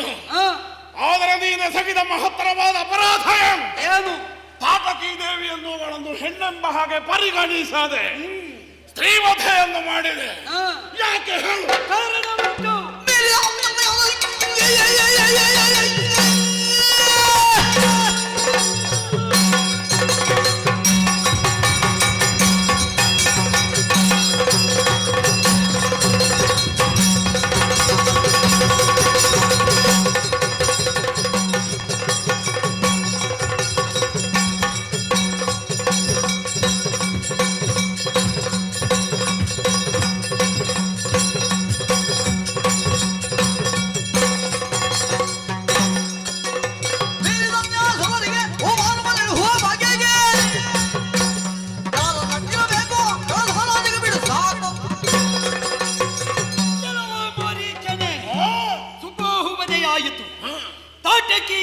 ಎನ್ನುವವಳಲ್ಲಿ ಹೆಣ್ತನವನ್ನು ಕಾಣುವಂತಹ ಸ್ಥಿತಿ ನಿರ್ಮಾಣ ಆಗಲಿಲ್ಲ. ಮಹಾವಿಷ್ಣು ಖ್ಯಾತಿ ದೇವಿಯನ್ನು ಯಾಕೆ ಕೊಂದ? ಅವಳು ಧರ್ಮಕಂಟಕಿ ಅಂತ. ನನ್ನಲ್ಲಿ ಸುಳ್ಳು ಹೇಳಬೇಡ. ತಾಟ್ ಯಾಕೆ ಕೊಂದ? ನನ್ನಲ್ಲಿ ಸುಳ್ಳು ಹೇಳಿ ದಕ್ಕಿಸಿಕೊಳ್ಳುವುದು ಸತ್ಯವೇ ಆಡುವುದು. ನಾನು ತಾಟಕಿಯಲ್ಲಿ ಹೆಣ್ತನವನ್ನು ಗುರುತಿಸಿಕೊಳ್ಳುವುದಕ್ಕೆ ನಿನಗಾಗಲಿಲ್ವಾ? ಕಾರಣ ಉಂಟು. ಆಗಲಿಲ್ವಾ? ಕೇಳು. ಆಗಲಿಲ್ಲ. ಹಾಗಾದ್ರೆ ನೀನು ವಿಶ್ವಾಮಿತ್ರರಲ್ಲಿ ಕೇಳಿದೆ ಅಂತ ಸ್ತ್ರೀವಧೆ ಮಾಡುವುದು ಸರಿಯೋ ಗುರುಗಳೇ, ಅದು ಅಪರಾಧ ಅಲ್ವ ಅಂತ ಕೇಳಿದ್ದೇನೆ. ಹಾಗಾದ್ರೆ ಯಾಕೆ ಕೇಳಿದೆ? ಆರಂಭದ ಪ್ರಶ್ನೆ ಹಾಗೆ. ಹಾಗಾದ್ರೆ ನೀನು ಹೆಣ್ತನವನ್ನು ಗುರುತಿಸಿದ್ಯಾ ಅನ್ನುವುದಲ್ವ ಅದರ ಹೆಣ್ತನವನ್ನು ಗುರುತಿಸುವುದು ಬೇರೆ, ಹೆಣ್ತನ ಸ್ಥಾಯೀಭೂತಗೊಳ್ಳುವುದು ಬೇರೆ. ಅದು ಆಮೇಲಿನ ಪ್ರಶ್ನೆ. ನಿನ್ನ ಮನಸ್ಸಿಗೆ ಅವಳು ಹೆಣ್ಣು ಅನ್ನುವಾಗ ಖಂಡಿತ ಇಲ್ವಾ? ಈಗ ಕೆಟ್ಟ ಪ್ರಾಣಿಯೊಂದು ಮತ್ತೊಂದು ಪ್ರಾಣಿಗೆ ಜನ್ಮ ನೀಡುತ್ತದೆ, ಅದರಲ್ಲಿ ಸ್ತ್ರೀತ್ವ ಇಲ್ಲ ಅಂತ ಅರ್ಥ ಅಲ್ಲ. ತಾಟಕಿ ನಿಮ್ಮ ತಾಯಿಯಾಗಿದ್ದಾಳೆ, ಅಲ್ಲಿ ಹೆಣ್ತನ ಉಂಟು. ಹೆಣ್ತನವನ್ನು ಗೌರವಿಸುವ ಸ್ಥಿತಿ ಯಾಕಾಗಲಿಲ್ಲ? ಅವಳು ಮಾಡುವ ಕೃತ್ಯ ಕಾರಣ ಶಾಸ್ತ್ರವೇ ಹೇಳ್ತದೆ. ಯಜ್ಞಕಂಟಕರು ಹೆಣ್ಣಾಗಲಿ ಗಂಡಾಗಲಿ ವತಾರ್ಹರು ಎಂಬ ಹಾಗೆ ಶಾಸ್ತ್ರ ಮೀರಿ ನಡೆಯುವವ ರಾಮನಲ್ಲ. ಆ ನಿಟ್ಟಿನಿಂದಲೇ ಶಾಸ್ತ್ರ ಮೀರಿ ನಡೆಯುವವನಲ್ಲ ಅನ್ನುವುದನ್ನು ನಾನು ಒಪ್ಪಿಕೊಳ್ಳಬಹುದು. ಆದ್ರೆ ನಿನ್ನ ಶಾಸ್ತ್ರವನ್ನು ಇಲ್ಲಿ ಅಮಲುಗೊಳಿಸುವುದಕ್ಕೆ ಯಾಕೆ ಬರಬೇಕು ನೀನು? ಇಲ್ಲಿ ಪ್ರಸ್ತುತಗೊಳಿಸುವುದಕ್ಕೆ ಕಾರಣ ಉಂಟು. ಈ ಪ್ರಪಂಚ ಸಂಸ್ಕಾರದಿಂದ ಕೂಡಿರಬೇಕು, ಸಂಸ್ಕಾರಯುಕ್ತವಾದದ್ದು ಇಲ್ಲಿ ನಡೆಯಬೇಕು. ಅದನ್ನು ಸಂಸ್ಕಾರವನ್ನು ಮುಗಿಸಿ ಅಧರ್ಮವನ್ನೇ ಮೇಳೈಸುವ ವರ್ಗವನ್ನು ನಿರ್ನಾಮಗೊಳಿಸುವುದು ಕ್ಷಾತ್ರಿಯರ ಉದ್ದೇಶ. ಹೇಳಬಹುದಾದ್ರೆ ಅದನ್ನು ನಾವು ಒಪ್ಪಿಕೊಳ್ಳಬೇಕೆಂದಿಲ್ಲ. ಧರಾಪಾಲಕರ ಮುಖಾನಿ ಭಿನ್ನಾನಿ, ಹೌದಲ್ವ? ಖಂಡಿತ. ಹುಲಿಗೆ ಯಾವುದು ಧರ್ಮವಾದ ಹುಲ್ಲಗೆ ಧರ್ಮ ಅಲ್ಲ. ನಿಜ. ಹುಲ್ಲಗೆ ಯಾವುದು ಧರ್ಮವಾದ ಹುಲಿಗೆ ಧರ್ಮ ಅಲ್ಲ. ನಿನಗೆ ಯಾವುದು ಧರ್ಮವಾದ ನಮಗೆ ಧರ್ಮ ಅಲ್ಲ. ಆದ್ದರಿಂದ ನಿನ್ನ ಧರ್ಮವನ್ನು ನಮ್ಮ ಮೇಲೆ ಆರೋಪಿಸುವುದಕ್ಕೆ ನೀನು ಬರಬೇಡ. ಆದರೆ ಧರ್ಮ ಸ್ವಭಾವ ಬೇರೆ, ಧರ್ಮ ಬೇರೆ. ಹೌದು. ಧೃತಿ, ಕ್ಷಮ, ದಮ, ಅಸ್ತೇಯ, ಶೌಚ, ಇಂದ್ರಿಯ ನಿಗ್ರಹ, ವಿದ್ಯಾ ದಶಕಂ ಧರ್ಮ ಲಕ್ಷಣಂ. ಈ ಯಾವುದರಲ್ಲಿಯೂ ನೀನು ಹೇಳಿದ ಸೂತ್ರ ಅನ್ವಯ ಆಗುವುದಿಲ್ಲ. ಧರ್ಮದ ಮುಖಗಳು ಸತ್ಪಥದಲ್ಲೇ ಹತ್ತು ಇವೆ ಎನ್ನುವುದನ್ನು ನೀನು ತಿಳಿಯಬೇಕು. ಹಾಗಿದ್ರೆ ಸ್ವಭಾವ ಯಾರಿಗೆ? ಆ ದಶಕವೇ ಧರ್ಮದ ಲಕ್ಷಣ ಅಲ್ಲ. ಅದನ್ನು ಹೌದು ಅನ್ನುವಾಗ ಶಾಸ್ತ್ರಕಾರರು ಒಪ್ಪಿದ್ದಿದ್ದರೆ ಧರ್ಮಸ್ಯ ಮುಖಾನಿ ಭಿನ್ನಾನಿ ಅನ್ನುವಂತಹ ಸೂಕ್ತಿಯನ್ನು ಅವರು ಆಡ್ತಿರ್ಲಿಲ್ಲ. ಹಾಗಾದ್ರೆ ಒಂದೊಂದು ಕಾಲಕ್ಕೆ ಒಂದೊಂದು ಧರ್ಮ, ಒಂದು ಕಾಲದಲ್ಲಿ ಧರ್ಮ ಅನ್ನುವ ಹಾಗೆ ಪರಿಗಣಿಸಲ್ಪಟ್ಟದ್ದು, ಅಂಗೀಕರಿಸಲ್ಪಟ್ಟದ್ದು, ಮತ್ತೊಂದು ಕಾಲದಲ್ಲಿ ಮತ್ತೊಂದು ಸಂದರ್ಭದಲ್ಲಿ ಮತ್ತೊಂದು ದೇಶದಲ್ಲಿ ಅಧರ್ಮವಾಗಿ ಪರಿಗಣಿಸಲ್ಪಡ್ತದೆ. ನಿಜ. ನೀನು ಧರ್ಮವನ್ನು ಇಲ್ಲಿ ಸ್ಥಾಯಿಗೊಳಿಸುವುದಕ್ಕೆ ಹೊರಟಿದ್ದೀಯ ಅನ್ನುವ ಹಾಗೆ ನೀನು ಹೇಳಿದರೆ ನಾವು ಒಪ್ಪಿಕೊಳ್ಳುವುದಕ್ಕೆ ಎರಡು ತೊಡಕಾಗುತ್ತದೆ. ಯಾವುದು? ನಿನ್ನ ಅಯೋಧ್ಯೆಯಲ್ಲೇ ಧರ್ಮ ಇಲ್ಲ, ನಿನಗೆ ಪಟ್ಟಾಭಿಷೇಕ ನಿರ್ಣಯವಾಯಿತೆ, ಆಗಬೇಕು. ಇನ್ನು ಆಯ್ತೆ ಇಲ್ಲ. ಯಾಕಾಗಲಿಲ್ಲ? ಆಗುವುದಿಲ್ಲ. ಏನೋ ಇರಲಿ, ನಮಗದ ಅಗತ್ಯ ಇಲ್ಲ. ಮುಂದೆ ಆಗುವುದಿದ್ರೆ ನೋಡುವ. ಆದರೆ ಈಗ ಆಗಲಿಲ್ಲ. ಅಲ್ಲ, ಮುಂದೆ ಆಗಲಿ. ಪಟ್ಟಾಭಿಷೇಕವೂ ಆದೀತು, ಅಲ್ಲ ನಿನ್ನ ಬೊಜ್ಜವೂ ಆದೀತು. ಅದು ನಮಗೆ ಪ್ರಶ್ನೆ. ಹೇಳಲಿಕ್ಕಾಗುದಿಲ್ಲ. ಕೆಲವರ ಬೊಜ್ಜ ಮಾಡದೆ ನಾನಂತೂ ಬಿಡ್ಲಿಕ್ಕಿಲ್ಲ. ಕೆಲವರ ಬೊಜ್ಜ ಎಲ್ಲ ಮಾಡ್ಲಿಕ್ಕೆ ನೀನು ಮಾಡಿಸಿ ಏನು? ಅನಾಥೋ ದೈವ ರಕ್ಷಿತ. ಅನಾಥ ಬೊಜ್ಜ ಮಾಡುವ ಕೆಲಸ ಉಂಟು. ಎಂತೆಂತವರು ಸತ್ರೆ ಯಾರೂ ಇಲ್ಲದಕ್ಕೆ ಒಬ್ಬ ಶ್ರೇಷ್ಠ ನಾಯಕನೇ ಪಿಂಡ ಪ್ರದಾನ ಮಾಡ್ತಾನೆ. ಅದರ ಅರ್ಥ ಅವನಿಗೆ ಪುಣ್ಯ ಉಂಟು ಅಂತ. ಅಂತವನನ್ನೇ ಹೇಳುವುದು ಶೋಕ ರಾಹಿತ್ಯವನ್ನು ಕೊಡುವವನಾದ ಕಾರಣ ಅಶೋಕ ಅಂತ. ರಾಮ, ಅಷ್ಟು ಸುಲಭದಲ್ಲಿ ಪುಣ್ಯ ಸಂಪಾದನೆ ಮಾಡುವ ಆಲೋಚನೆ ಅಲ್ಲ, ಬೇಡ. ಅನಾಥರಾಗಿ ಸತ್ತವರಿಗೆ ಅಂತ್ಯ ಸಂಸ್ಕಾರ ಮಾಡಿದ್ರೆ ಪುಣ್ಯ ಬರ್ತದೆ ಅನ್ನುವಾಗ ಭಾವಿಸಿ ನಾಳೆ ದಿವಸ ಅನಾಥ ಶವಗಳಲ್ಲಿ ಉಂಟು ಅನ್ನುವಾಗ ಹುಡುಕಿಕೊಂಡು ಹೋಗಬೇಡ. ನಾನು ಕೇಳುವುದಲ್ಲ. ನಿನಗೆ ಪಟ್ಟಾಭಿಷೇಕ ನಿರ್ಣಯವಾಯಿತು, ಪಟ್ಟಾಭಿಷೇಕ ಆಗಲಿಲ್ಲ. ಕಾರಣ ಏನು ಅನ್ನುವಾಗ ನಾನು ಕೇಳುವುದಿಲ್ಲ, ನನಗದು ಪ್ರಸ್ತುತವೂ ಅಲ್ಲ. ಆದರೆ ಆಸೇತು ಹಿಮಾಚಲ ಆಳ್ವಿಕೆಯನ್ನು ಹೊಂದಿದಂತಹ ದಶರಥನಂತಹ ಮಹಾಚಕ್ರವರ್ತಿ 60,000 ಆಯ್ತು ಕಾಣ್ತದೆ ಅವನಿಗೆ ಆಯುಷ್ಯ. ಅವನ ಒಂದು ಅಭಿಪ್ರಾಯವನ್ನು, ಅವನೊಂದು ಆಜ್ಞೆಯನ್ನು, ಅವನೊಂದು ಮನೋಗತವನ್ನು ನಿಮ್ಮ ಆಳ್ವಿಕೆಗೊಳಪಟ್ಟ ಸಾಕೇತದಲ್ಲಿ ನಡೆಸುವುದಕ್ಕಾಗುವುದಿಲ್ಲ ಅಂತ ಆದರೆ ನೀವು ನಮ್ಮ ಊರಿಗೆ ಬಂದು ಅಥವಾ ನಮ್ಮ ಕಾಡಿಗೆ ಬಂದು ನಿಮ್ಮ ಆಡಳಿತವನ್ನು ಮಾಡುವುದಕ್ಕೆ ಯಾಕೆ ಹೊರಡ್ತೀರಿ? ಅಯ್ಯ ಮಾರೀಚನೆ, ಇಷ್ಟರವರೆಗೆ ದಶರಥ ಚಕ್ರವರ್ತಿಯ ಯಾವ ನಿರೂಪವು ತಪ್ಪಲಿಲ್ಲ. ಮುಂದೆ ಕಾಲಗತಿಯಿಂದ ಏನಾಗುತ್ತದೋ ನಾನು ಹೇಳಲಾರೆ. ಇದೆಲ್ಲ ರಾಮ, ಇಷ್ಟರವರೆಗೆ ತಪ್ಪಲಿಲ್ಲ. ಇದೆಲ್ಲ ರಾಮ ಹೇಳುವ ಮಾತಲ್ಲ. ಇಷ್ಟರವರೆಗೆ ತಪ್ಪಲಿಲ್ಲ, ಇನ್ನು ತಪ್ಪುತ್ತದೋ ಇಲ್ವೋ ಗೊತ್ತಿಲ್ಲ, ನನಗೆ ಗೊತ್ತಿಲ್ಲ. ನಾನು ಇಷ್ಟವರೆಗೆ ಸಾಯಲಿಲ್ಲ, ಇನ್ನು ಸಾಯ್ತಾನೋ ಇಲ್ವೋ ಅನ್ನೋ ಹಾಗೆ ಗೊತ್ತಿಲ್ಲ ಅನ್ನೋ ಹಾಗೆ ಹೇಳಿದಾಗ ಈಗ ನೀನು ಹೇಳುವ ಕಾಲಕ್ಕೂ ನೀನು ಹೇಳುವ ಆದವನ ಮಾತು ತಪ್ಪಕೂಡದು, ಮಾತು ಹುಸಿ ಹೋಗಕೂಡದು. ಯಾಕೆ? ಈಗ ಅಲ್ಲ, ಯೋಚನೆ ಮಾಡು ನೀನು. ಈಗ ನೀನೇ ಯಾವುದೋ ಒಂದು ಭ್ರಮೆಯಲ್ಲಿ ಇದ್ದಿ ಎನ್ನುವುದು ಸ್ಪಷ್ಟ. ಪಟ್ಟಾಭಿಷೇಕ ಎನ್ನುವ ನಿರ್ಣಯವೇ ಇನ್ನೂ ಆಗಲಿಲ್ಲ. ಮುಂದೆ ಆದೀತೋ ನಮಗೆ ಗೊತ್ತಿಲ್ಲ. ಹಾಗೆಲ್ಲ ಜಾರಿಕೊಳ್ಳುವುದು ವಾಸ್ತವ. ಪನ್ನೀರ ರಾಮನಿಗೆ ಪಂಕಜಾಕ್ಷಿಯರೆಲ್ಲ ನೀನು ಪ್ರಸಂಗದ ಈಗ ಈ ಪ್ರಸಂಗ ಅದಕ್ಕಿಂತ ಮೊದಲುಂಟು, ನಿನಗೆ ಗೊತ್ತಾಗಲಿಲ್ಲ. ನೀನು ಪ್ರಸಂಗ ಬಿಟ್ಟಿದ್ದಂತ ಕಾಣುತ್ತದೆ. ಈಗ ಹೇಳ್ತೇನೆ. ಹಾಗಿದ್ರೆ ಭವಿಷ್ಯ ನಿನ್ನನ್ನು ಎಚ್ಚರಿಸ್ತದೆ ಅಂತಾದ್ರೆ ಇದು ಸಂದೇಶ. ಈಗ ನೀನು ಭವಿಷ್ಯವನ್ನು ಹೇಳ್ತಿಂತಾದ್ರೆ ಮುಂದೆ ನಿನ್ನಂತ ಸಾವಿರ ಮಂದಿಯನ್ನು ನಿರ್ನಾಮ ಮಾಡಿ ಧರ್ಮಪೂರಿತವಾದ ನೆಲವಾಗಿ ಈ ಭೂಮಿಯನ್ನು ಪರಿವರ್ತನೆಗೊಳಿಸುವುದಕ್ಕೆ ಇದೊಂದು ಅವಕಾಶ ವೇದಿಕೆ ಅಂತ ಅಂಗೀಕರಿಸಿ. ಏನು ಒಳ್ಳೆಯದು. ನಾನು ನಿನ್ನನ್ನು ಹೊಡೆದು ಹೆಣ್ಣಿಗೆ ಮಾಡಿದಂತ ಅವಮಾನಕ್ಕೆ ಹೆಂಗೊಲಗೆ ಸರಿಯಾದಂತಹ ಪ್ರಾಯಶ್ಚಿತ್ತವನ್ನು ಮಾಡದೇ ಇರಲಾರೆ.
ಸ್ಪಷ್ಟವಾಗದಿದ್ರೆ ರಾಮ ನೀನ್ ರಾಮ, ಧರ್ಮನೇ ರಾಮ, ನ್ಯಾಯ ರಾಮ, ನಿರ್ಮಲಂತೆ ರಾಮ, ತಿಳ್ಕೊಂಡಿದ್ದೇನೆ ರಾಮ.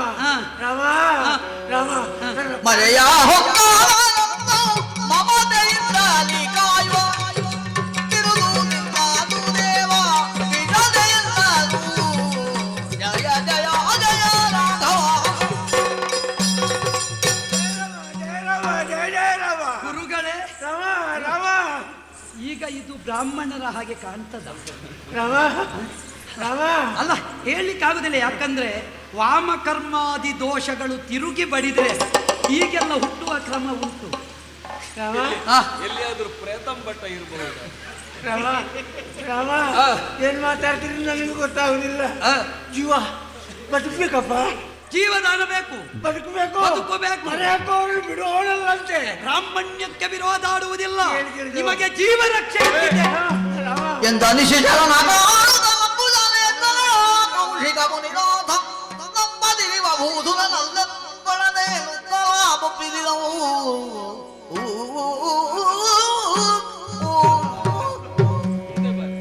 ರಾಮ ಬದುಕ್ಬೇಕು ರಾಮ. ಯಾಕೆ ಗುರುಗಳೇ ತಡೀತಾ ಇದ್ದೀರಿ? ನೀನು ಬ್ರಾಹ್ಮಣ. ನಾನು ಮನೆಗೆ ಹೋಗ್ಬೇಕಪ್ಪ, ಮನೆಗೆ ಹೋಗ್ಬೇಕು. ಹೌದು, ನೀನು ಬ್ರಾಹ್ಮಣನ? ಯಾವ ಬ್ರಾಹ್ಮಣ? ಅಪ್ಪಟ ನೋಡುವಾಗ ಕುಡುಬಿಯಾಗಿ ಶತಪಥ ಬ್ರಾಹ್ಮಣ ಅಂತ ಹೇಳ್ತಾನೆ.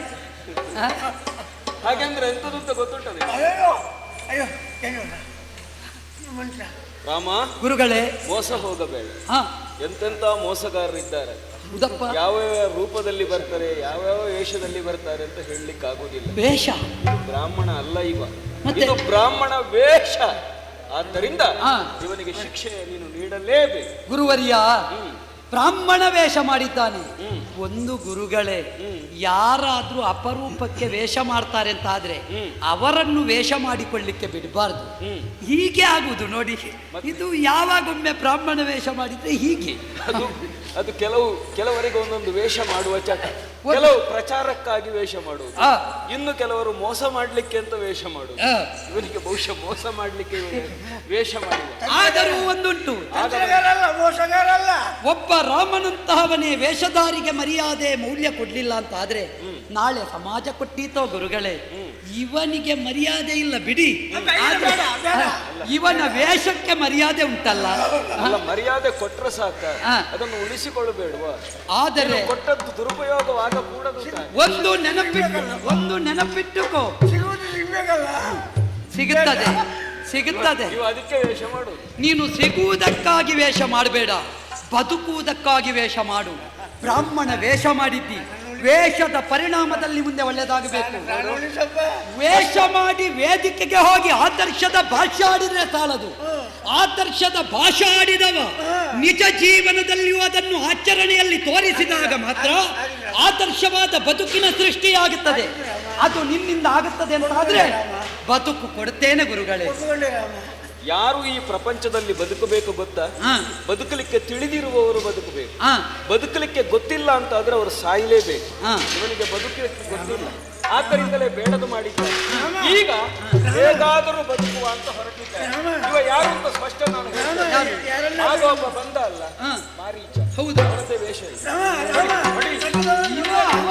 ಹಾಗಿದ್ರೆ ಒಂದುಂಟು ಗುರುಗಳೇ, ವಂಚನೆ ಎನ್ನುವುದು ಪವಿತ್ರವಾದ ಈ ಮೇದಿನಿಯಲ್ಲಿರಬಾರದು. ಇವ ಇನ್ನು ಒಳ್ಳೆಯವನಾಗಿ ಬದುಕುತ್ತಾನೆ ಅಂತ ಇದ್ರೆ ಈ ರಾಷ್ಟ್ರದಲ್ಲ, ಮುಂದೆ ಕಾಣುತ್ತಾ ಇದೆ ದ್ವೀಪ ಪ್ರದೇಶ. ಅದಕ್ಕೆ ಬೇಕಾಗಿ ವಿಶಿಷ್ಟವಾದಂತಹ ವಾಯುವ್ಯ ಶರದೊಂದಿಗೆ ಇವ ಮನುಷ್ಯನಾಗಿ ಬದಲಾಗುವುದಕ್ಕೆ ಮಾನವಾಸ್ತ್ರವನ್ನು ಸೇರಿಸಿ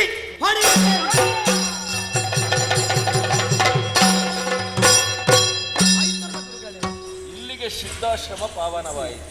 ಯಜ್ಞ ಪೂರ್ಣಗೊಳಿಸಿ ಅದನ್ನು ಮಾಡಿದ ಹಾಗಾಯಿತು. ಎಲ್ಲ ತೊಂದರೆಗಳು, ಕಂಟಕಗಳು, ಕಸವನ್ನೆಲ್ಲ ಗುಡಿಸಿ ಹಾಕಿ ಆಯಿತು. ಇದು ಯಾರು ಗುರುಗಳೇ ಬರ್ತಾ ಇದ್ದಾರೆ? ಪಾವನವಾದಂತಹ ಕ್ಷೇತ್ರ ಇದು. ಅದರ ಪಾವಿತ್ರ್ಯ ಮೊದಲಿನ ಹಾಗೆ ಉಳಿಸಿದ ಹಾಗಾಯಿತು. ನಿನಗೆ ಮನೆಗೆ ಹೋಗ್ಲಿಕ್ಕೆ ಅವಸರ ಉಂಟಾ? ಇಲ್ಲ ಗುರುಗಳೇ, ನಿಮ್ಮ ಆಜ್ಞೆ ಸಿಕ್ಕಿದ ನಂತರವೇ ಹೋಗುವುದು. ಊರಿಗೆ ಹೋಗಬೇಕು. ಅಪ್ಪ ಅಮ್ಮ ಹೇಗೂ ಇಷ್ಟು ಹೊತ್ತು ನಿಂತಿದ್ದೇನೆ ಗುರುಗಳೇ, ಇನ್ನು ಏನಾಗ್ಲಿಕ್ಕೆ ಉಂಟು? ಹಾಗಿದ್ರೆ ಒಂದು ಮುಗಿಸಿಯೇ ಹೋಗುವ. ಕೆಲಸ ಮಾಡುವ. ಇಲ್ಲಿಗೆ ಗಂಗಾ ನದಿಯನ್ನು ಉತ್ತರಿಸಿದ ಬಳಿಕ 2 ದಿನ ನಡೆಯುವಷ್ಟು ದಾರಿ ಇದೆ. ಎಲ್ಲಿಗೆ? ಮಿಥಿಲೆ ಎಂಬ ಊರು ಸಿಗುತ್ತದೆ. ಅಲ್ಲಿಗೆ ಯಾಕೆ ಹೋಗಬೇಕು? ತುಂಬಾ ಅದ್ಭುತವಾದನ್ನು ನೀವು ನೋಡ್ಲಿಕ್ಕುಂಟು. ಓಹೋ, ನೀನು ಹೇಗೂ ಧನುರ್ಧರ, ಅಲ್ಲಿ ಒಂದು ವಿಶೇಷವಾದ ಬಿಲ್ಲುಂಟು. ಹೇಗೂ ಇಲ್ಲಿವರೆಗೆ ಬಂದಿದ್ದಿ, ಅದನ್ನು ನೋಡಿಕೊಂಡು ಹೋಗೋಣ. ಮಾತ್ರ ಅಲ್ಲ, ಒಬ್ಬ ದೂತ ಬಂದಿದ್ದಾನೆ, ಒಂದು ಪತ್ರ ತಂದಿದ್ದಾನೆ, ದಾರಿಯಲ್ಲಿ ಮಾತಾಡಿಕೊಂಡು. ಸರಿ ಸರಿ.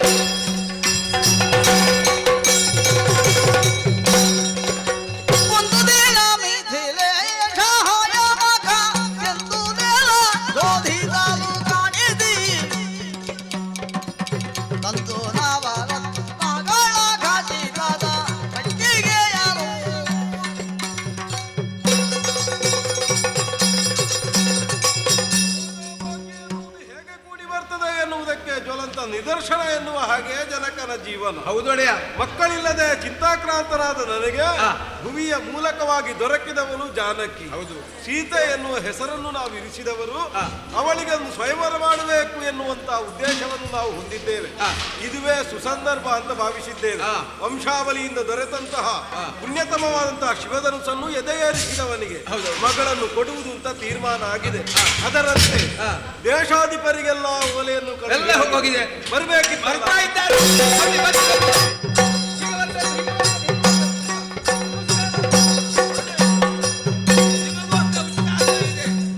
ಮಹಾರಾಜರೇ, ಅವರು ಮಾತ್ರ ಅಲ್ಲ, ಅವರು ಕೂಡ ಬರ್ತಾ ಇದ್ದಾರೆ. ವಿಶ್ವಾಮಿತ್ರ ಮಹರ್ಷಿ. ಹೌದು,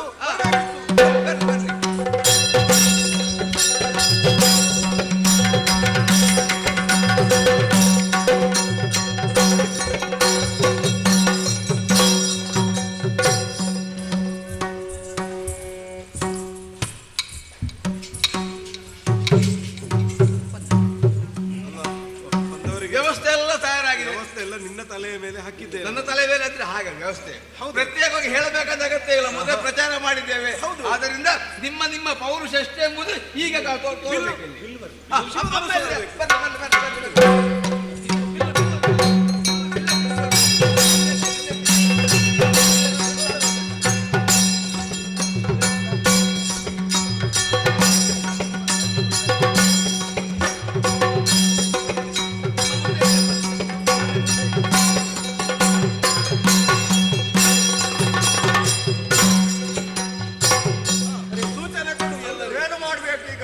ಹೆದರಿಸಬೇಕು ಅಂತ ಸಾಮರ್ಥ್ಯಗಳ ಭಟರು ಯಾರಿದ್ದಾರೆ? ಯಾರು ಮೊದಲು ಯಾರು?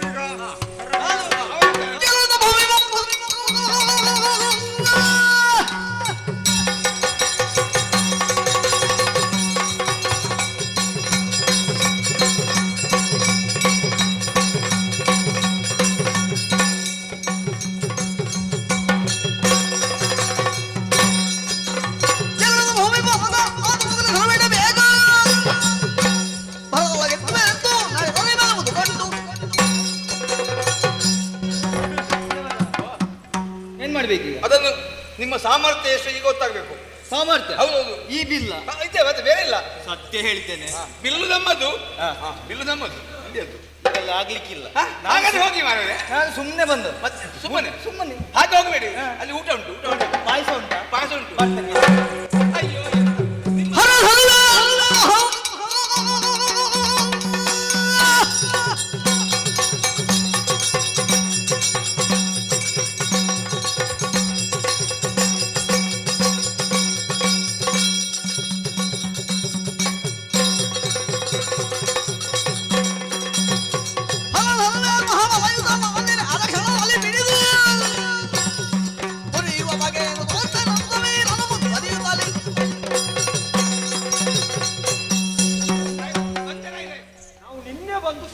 ಹೌದು.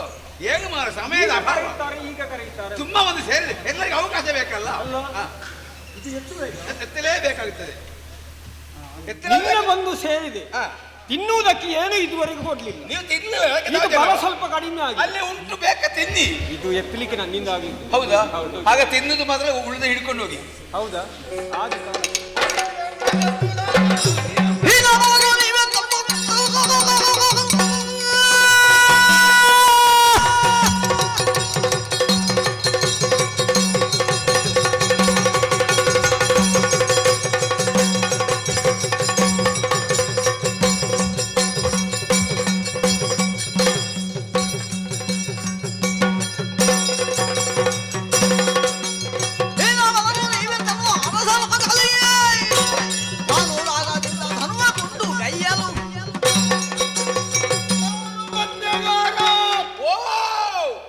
ಇವತ್ತಿನ ವ್ಯವಸ್ಥಾಪಕ ನೀನೆಯೋ? ನಾನೇ ನಿನ್ನ ವ್ಯವಸ್ಥೆಯಲ್ಲಿ ಯಾವುದೇ ಅವ್ಯವಸ್ಥೆ ಆಗ್ಲಿಲ್ಲ, ಆಗುದೂ ಇಲ್ಲ. ಇದನ್ನು ಈಗ ಎದೆ ಏರಿಸಬೇಕಾ? ಹೌದೌದು. ಇದೇನು ಇದು ಬಿಲ್ಲು. ಪುಣ್ಯಾತ್ಮ, ಓ, ನಾವು ಎಂತೆಂತ ಬಿಲ್ಲನ್ನು ನೋಡಿ ತಲೆಗೆಡಿಸಲಿಲ್ಲ. ನೋಡಿದ್ದು ಮಾತ್ರ ಅಲ್ವ ಈ ಬಿಲ್ಲು ಏನು ಮಹಾ ಹಾ. ಹಿನ್ನೆಲೆಲ್ಲ ಜಾಗ್ರತೆ. ಇನ್ನು ಮಧ್ಯದಲ್ಲಿ ಬರಬೇಡ, ಇಲ್ಲಪ್ಪ. ಮಾತಾಡಬೇಡ. ಇಲ್ಲ ಇಲ್ಲ, ನಮಗೆ ಸಮಯದ ಮಿತಿ ಉಂಟು. ಅದು ನಮಗುಂಟು. ಬೇರೆ ಕಡೆಯಲ್ಲಿ ಒಪ್ಪಿಕೊಂಡಿದ್ದೇವೆ, ಅಲ್ಲಿ ಹೋಗ್ಬೇಕು. ಬರುವಾಗ ಆಲೋಚನೆ ಮಾಡ್ಬೇಕು. ಬದಿಗೆಲ್ಲ ಆಯ್ತಯ್ಯ. ಆಯ್ತಾಯ್ತು. ನಾವು ಸಮಯ ಇಲ್ಲ ಅಂತ ಕೈಯಲ್ಲಿ ಉಂಟಾ? ಸಮಯ ಇಲ್ಲ ಅಂತ ಸಾಯ್ತೇವೆ.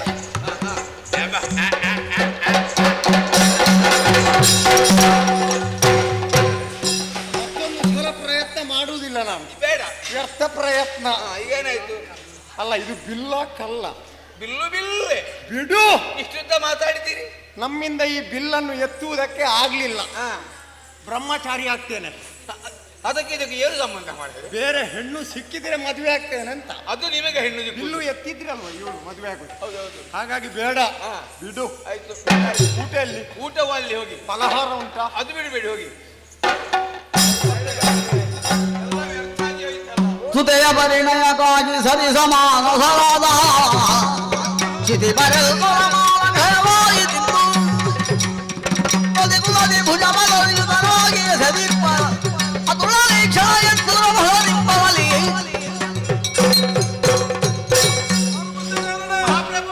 ಬಂದ ಯಾವ ರಾಜಕುಮಾರನಿಂದಲೂ ಆಗಲಿಲ್ಲ.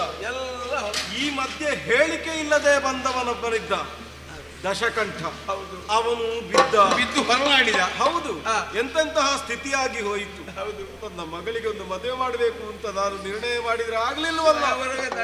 ಹಾಳಾಗಿ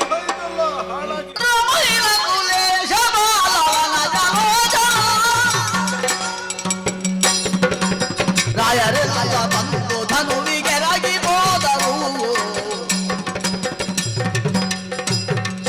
ಏತಗಿನ್ನು ಕಡವ ಮಾತೆ ನೀತಿಯಲ್ಲವೂ ಸೀರನಾಗಿ ರತ್ನೆಯನ್ನು ಮಾಲವರಿಸಿಕೋ ರಾಮಾಯಣ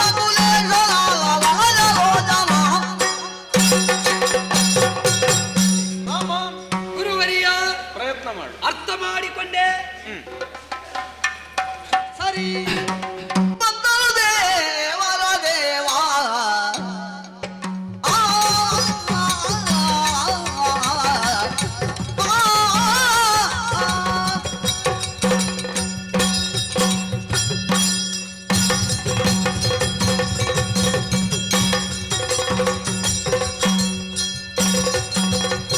ಬಂದನು ರಾಘವ ದೇವ ಸತ್ಯ ವೃಂದಾನ ಕರ ಸಂಜೀವ ಗಂಧರ್ವ ಜನಕ ಮುಕುಂದ ಮಾಧವ ನರ ವಿದ್ದ ಮೊದಲ ಮುನಿ ವೃಂದಾವನಿತನೆಂದು ಬಂದನು ರಾಘವ ದೇವ.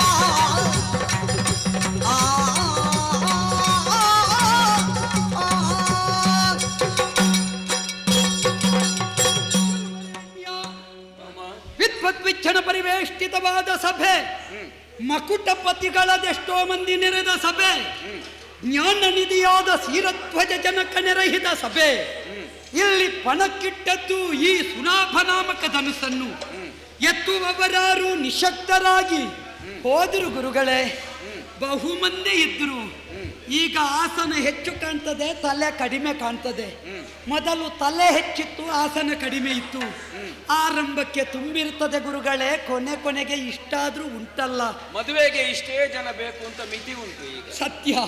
ಆದ್ದರಿಂದಲೇ ಮಿತಿ ಅರಿತು ಅಂತರ ಕಾಪಾಡಿ ಲೋಕಾಂತರ ವಿಷಯವನ್ನೇ ತಿಳಿದುಕೊಳ್ಳಬೇಕಾದ ಸಭಾವಲಯ. ಯೋಚಿಸುವುದಲ್ಲ. ಬಂದಿದ್ದೇನೆ, ನೆರೆದ ಸಕಲರನ್ನು ಕಂಡಿದ್ದೇನೆ. ಆದರೆ ಕಾಣುತ್ತಾ ಇರುವುದು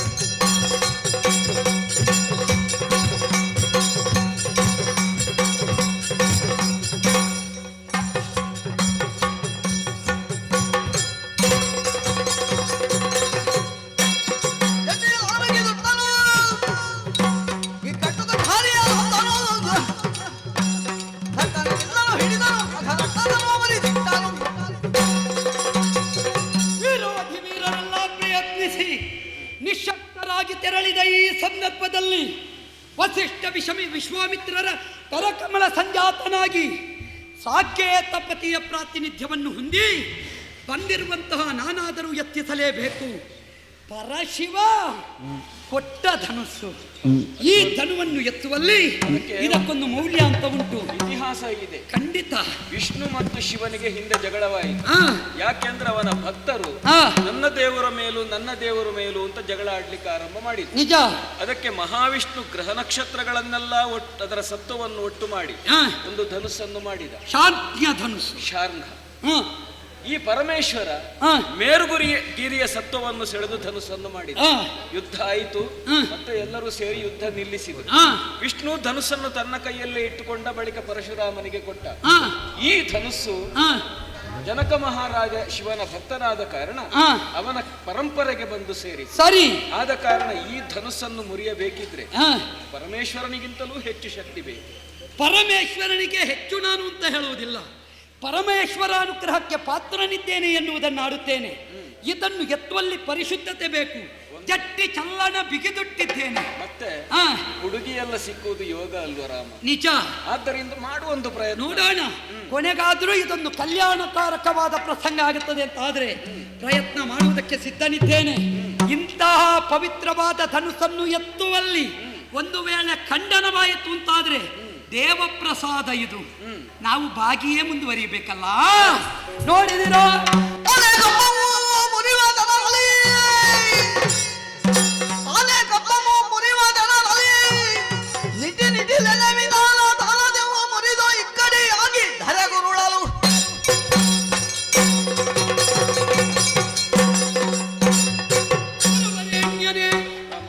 ಸಾಕೇತದ ಭಾಗ್ಯದೇವತೆಯಾದ ರಂಗನಾಥ ಸ್ವಾಮಿಯನ್ನು ಮನಸಾ ಸ್ಮರಿಸಿದ್ದೇನೆ.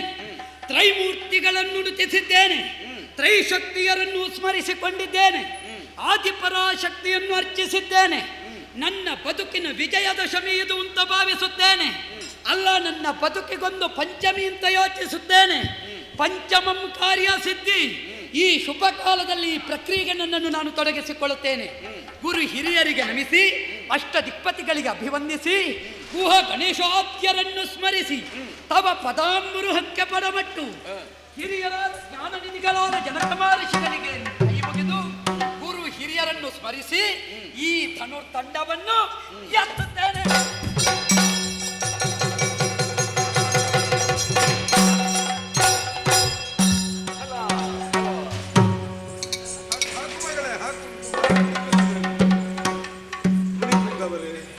ಮನಸ್ಸಿನ ಕತ್ತಲೆ ಕವಿಯುತ್ತಲ್ಲ, ನಿಜವಾಗಿಯೂ ಸೂರ್ಯ ಪ್ರಕಾಶದ ಬೆಳಕು ಮೂಡುತ್ತಾ ಉಂಟು. ನಮ್ಮ ಮುಖಕ್ಕೆ ಬೀಳುವಷ್ಟು ಮುಂದೆ ಹೋಗಬೇಕು ಅಂತ ದೇವರ ಸಂಕಲ್ಪ ಇದ್ರೆ ಯಾರಿಂದ ಏನು ಮಾಡುವುದಕ್ಕೆ ಸಾಧ್ಯ? ರಾಮನಿಗೆ ಸೀತೆಯಾಯಿತು. ಆ ಕಡೆಯಿಂದ ಇನ್ನೊಬ್ಬ ಹುಡುಗ ಇದ್ದಾನೆ. ನನ್ನ ಔರಸ ಪುತ್ರಿ ಇದ್ದಾಳೆ. ಮಾತ್ರ ಅಲ್ಲ, ಇನ್ನಿಬ್ಬರು ತಮ್ಮಂದಿರು ಅವನಿಗೆ ಇದ್ದಾರೆ. ತಮ್ಮನಿಗೆ ಕಳುಹಿಸಿ. ಹೌದು, ನಿನ್ನ ತಮ್ಮನಿಗೆ ಹೆಣ್ಮಕ್ಕಳಿದ್ದಾರೆ. ಅವರಿಗೆ ಇಬ್ಬರು, ಶ್ರುತಕೀರ್ತಿ ಮಾಂಡವಿ ಎನ್ನುವ ಹಾಗೆ ಅವನಿಗೆ ಇಬ್ಬರು ಮಕ್ಕಳಿದ್ದಾರೆ. ಅವನಿಗೆ ನನಗೆ ಔರಸ ಪುತ್ರಿಯಾದ ಊರ್ಮಿಳೆ ಎನ್ನುವಳಿದ್ದಾಳೆ. ಅವಳನ್ನು ಲಕ್ಷ್ಮಣನಿಗೆ, ಉಳಿದ ಇಬ್ಬರನ್ನು ಮತ್ತು ಇಬ್ಬರ ತಮ್ಮಂದಿರಿ. ಸೀತಾ ಕಲ್ಯಾಣ ಎಂಬಲ್ಲಿಗೆ ಮಂಗಳವಾಯಿತು. ನಿಜ. ರಾಮ ಗುರುವರಿಯ ವಿಶ್ವಾಮಿತ್ರರು ಪ್ರಧಾನವಾಗಿ ನಿಂತುಕೊಂಡು, ಅಂದ್ರೆ ನಾನೇ, ನೀವೇ ರಾಮನಿಗೆ ವಿಶ್ವಾಮಿತ್ರರ ತಪಶಕ್ತಿಯನ್ನು ವಿದ್ಯೆಯನ್ನು ನಿಕ್ಷೇಪಗೊಳಿಸಿ ಭವಿಷ್ಯದಲ್ಲಿ ಈ ಪ್ರಪಂಚಕ್ಕೆ ಒಬ್ಬ ಶ್ರೇಷ್ಠ ವಿಶ್ವ ನಾಯಕನನ್ನು ನಿರ್ಮಾಣ ಮಾಡಬೇಕು ಎಂಬ ಸಂಕಲ್ಪದಿಂದ ಕೈಗೊಂಡಂತಹ ಕಾರ್ಯ ಇದು. ಇಲ್ದಿದ್ರೆ ನಾನೊಂದು ಮನಸ್ಸು ಮಾಡ್ತಿದ್ರೆ ರಾಕ್ಷಸರನ್ನು ಬೂದಿ ಮಾಡುವುದಿಲ್ವಾ? ನಾನು ತಪಸ್ಸು ಬಿಟ್ಟು ಏಳುವಾಗ ರಾಕ್ಷಸರ ಕಾಟ ನನ್ನ ಯಜ್ಞಕ್ಕಾಗ್ತಾ ಇತ್ತು. ನಾನು ಪ್ರಯತ್ನ ಮಾಡಿದೆ ನಿಗ್ರಹಿಸುವುದಕ್ಕೆ, ನನ್ನಿಂದ ಆಗ್ಲಿಲ್ಲ. ಏನು ಅಂತ ದಿವ್ಯ ದೃಷ್ಟಿಯಿಂದ ನೋಡುವಾಗ ಅಂತಹ ಒಂದು ವಿಶ್ವನಾಯಕ ಶಕ್ತಿ ಭೂಮಿಯಲ್ಲಿ ಅವತರಿಸಿದೆ ಅಂತ. ನಿಜ. ಅದು ಈ ಭುವನದ ಭಾಗ್ಯ. ಅದು ನೀನು ಅಂತ ಸ್ಪಷ್ಟವಾಯಿತು. ನಿನ್ನಿಂದ ಮಹತ್ ಕಾರ್ಯವಾಗುವುದಕ್ಕುಂಟು. ಧರ್ಮದ ರಕ್ಷಣೆ ಕ್ಷಾತ್ರ ತೇಜದಿಂದಲೇ ಆಗಬೇಕು. ಸರಿ. ಶಾಂತಿ ಶಾಂತಿ ಅಂತ ಹೇಳಿದ್ರೆ ಧರ್ಮ ಆಗುವುದಿಲ್ಲ. ಇಲ್ಲ. ನಿನ್ನ ಎದುರಿನಲ್ಲಿ ಈಗಲೇ ಘಟನೆ ನಡೆಯಿತು. ಕೆಲವೆಲ್ಲ ಶಾಂತಿ ಶಾಂತಿ ಅಂತ ಹೇಳುವವರು ಒಳಗಿಂದೊಳಗೆ ಮಾಡುವ ಕ್ರಾಂತಿ ಬೂದಿ ಮುಚ್ಚಿದ ಕೆಂಡದ ಹಾಗೆ ಒಂದು ಹಾಗಾಯಿತು. ಈ ಶಾಂತಿ ಶಕ್ತಿ ಸತ್ಯ ಎಂಬುದು ವ್ಯಕ್ತಿ ಧರ್ಮವಾಗಬೇಕೇ ಹೊರತು ರಾಷ್ಟ್ರ ಧರ್ಮ ಅಲ್ಲ. ಅಲ್ಲ, ಅಲ್ಲಿ ಕ್ಷಾತ್ರ ತೇಜ ಬೇಕು. ನಿಜ. ನೀನದನ್ನು ಪೂರೈಸಿದ್ದಿ. ಹಾ. ಇದರಿಂದ ಲೋಕಕ್ಕೆ ಭವಿಷ್ಯದಲ್ಲಿ ಕಲ್ಯಾಣವಾಗುತ್ತದೆ. ಸರಿ. ಸಾಧನೆಯಿಂದ ಮಹತ್ತರವಾದನ್ನು ಸಾಧಿಸಬಹುದು ಹಾ. ಎಂಬುದನ್ನು ನಾನು ಜೀವನದಲ್ಲಿ ತೋರಿಸಿಕೊಟ್ಟಿದ್ದೇನೆ. ನಿಜ. ಕ್ಷತ್ರಿಯನಾಗಿ ಹುಟ್ಟಿದ್ದೆ, ಹಾ. ಆಮೇಲೆ ಬ್ರಾಹ್ಮಣನಾಗಿದ್ದೇನೆ. ಹಾ. ಆದ್ದರಿಂದ ಸಾಧನೆ ಜನರಿಗೆ ಬಹಳ ಮುಖ್ಯ ಸಾಧನೆಗೊಬ್ಬರು ವಿಶ್ವಾಮಿತ್ರರು ಎಂಬುದು ಲೋಕ ಪ್ರತೀತಿಯಾಗಿ ಸರಿ ಮತಾಂತರ್ಗತವಾದಂತಹ ಈ ತತ್ವವೇ ಪ್ರಸಾದಗೊಳಿಸಿ ಹಾ. ಯಾರು ಈ ಪುಣ್ಯ ಕಥನವನ್ನು ಕೇಳುತ್ತಾರೋ, ಕೇಳಿಸ್ತಾರೋ, ನೋಡ್ತಾರೋ, ನೋಡಿಸ್ತಾರೋ, ಆಡ್ತಾರೋ, ಆಡಿಸುತ್ತಾರೋ ಅಂತವರಿಗೆಲ್ಲ ಸಕಲ ಸನ್ಮಂಗಳ ಸ್ವರೂಪಿಣಿಯಾದ ರಾಜರಾಜೇಶ್ವರಿ ಆಯುಷ್ಯ, ಆರೋಗ್ಯ, ಸಕಲ ಸೌಭಾಗ್ಯಗಳನ್ನು ನೀಡಲೆಂದು ಪ್ರಾರ್ಥಿಸುತ್ತಾ ಈ ಕಥೆಗೆ ಮಂಗಳವನ್ನು ಹಾಡುವ ಕಲ್ಪನೆಯನ್ನು ಕೇಳೋಣ. ಭದ್ರ ಶುಭಂ ಮಂಗಳಂ ಬಿಡುಗಡಗೋ ಬಾಗಡು ಬಾಣ ನಾಡು ವೀಣ ಕೋಟಿ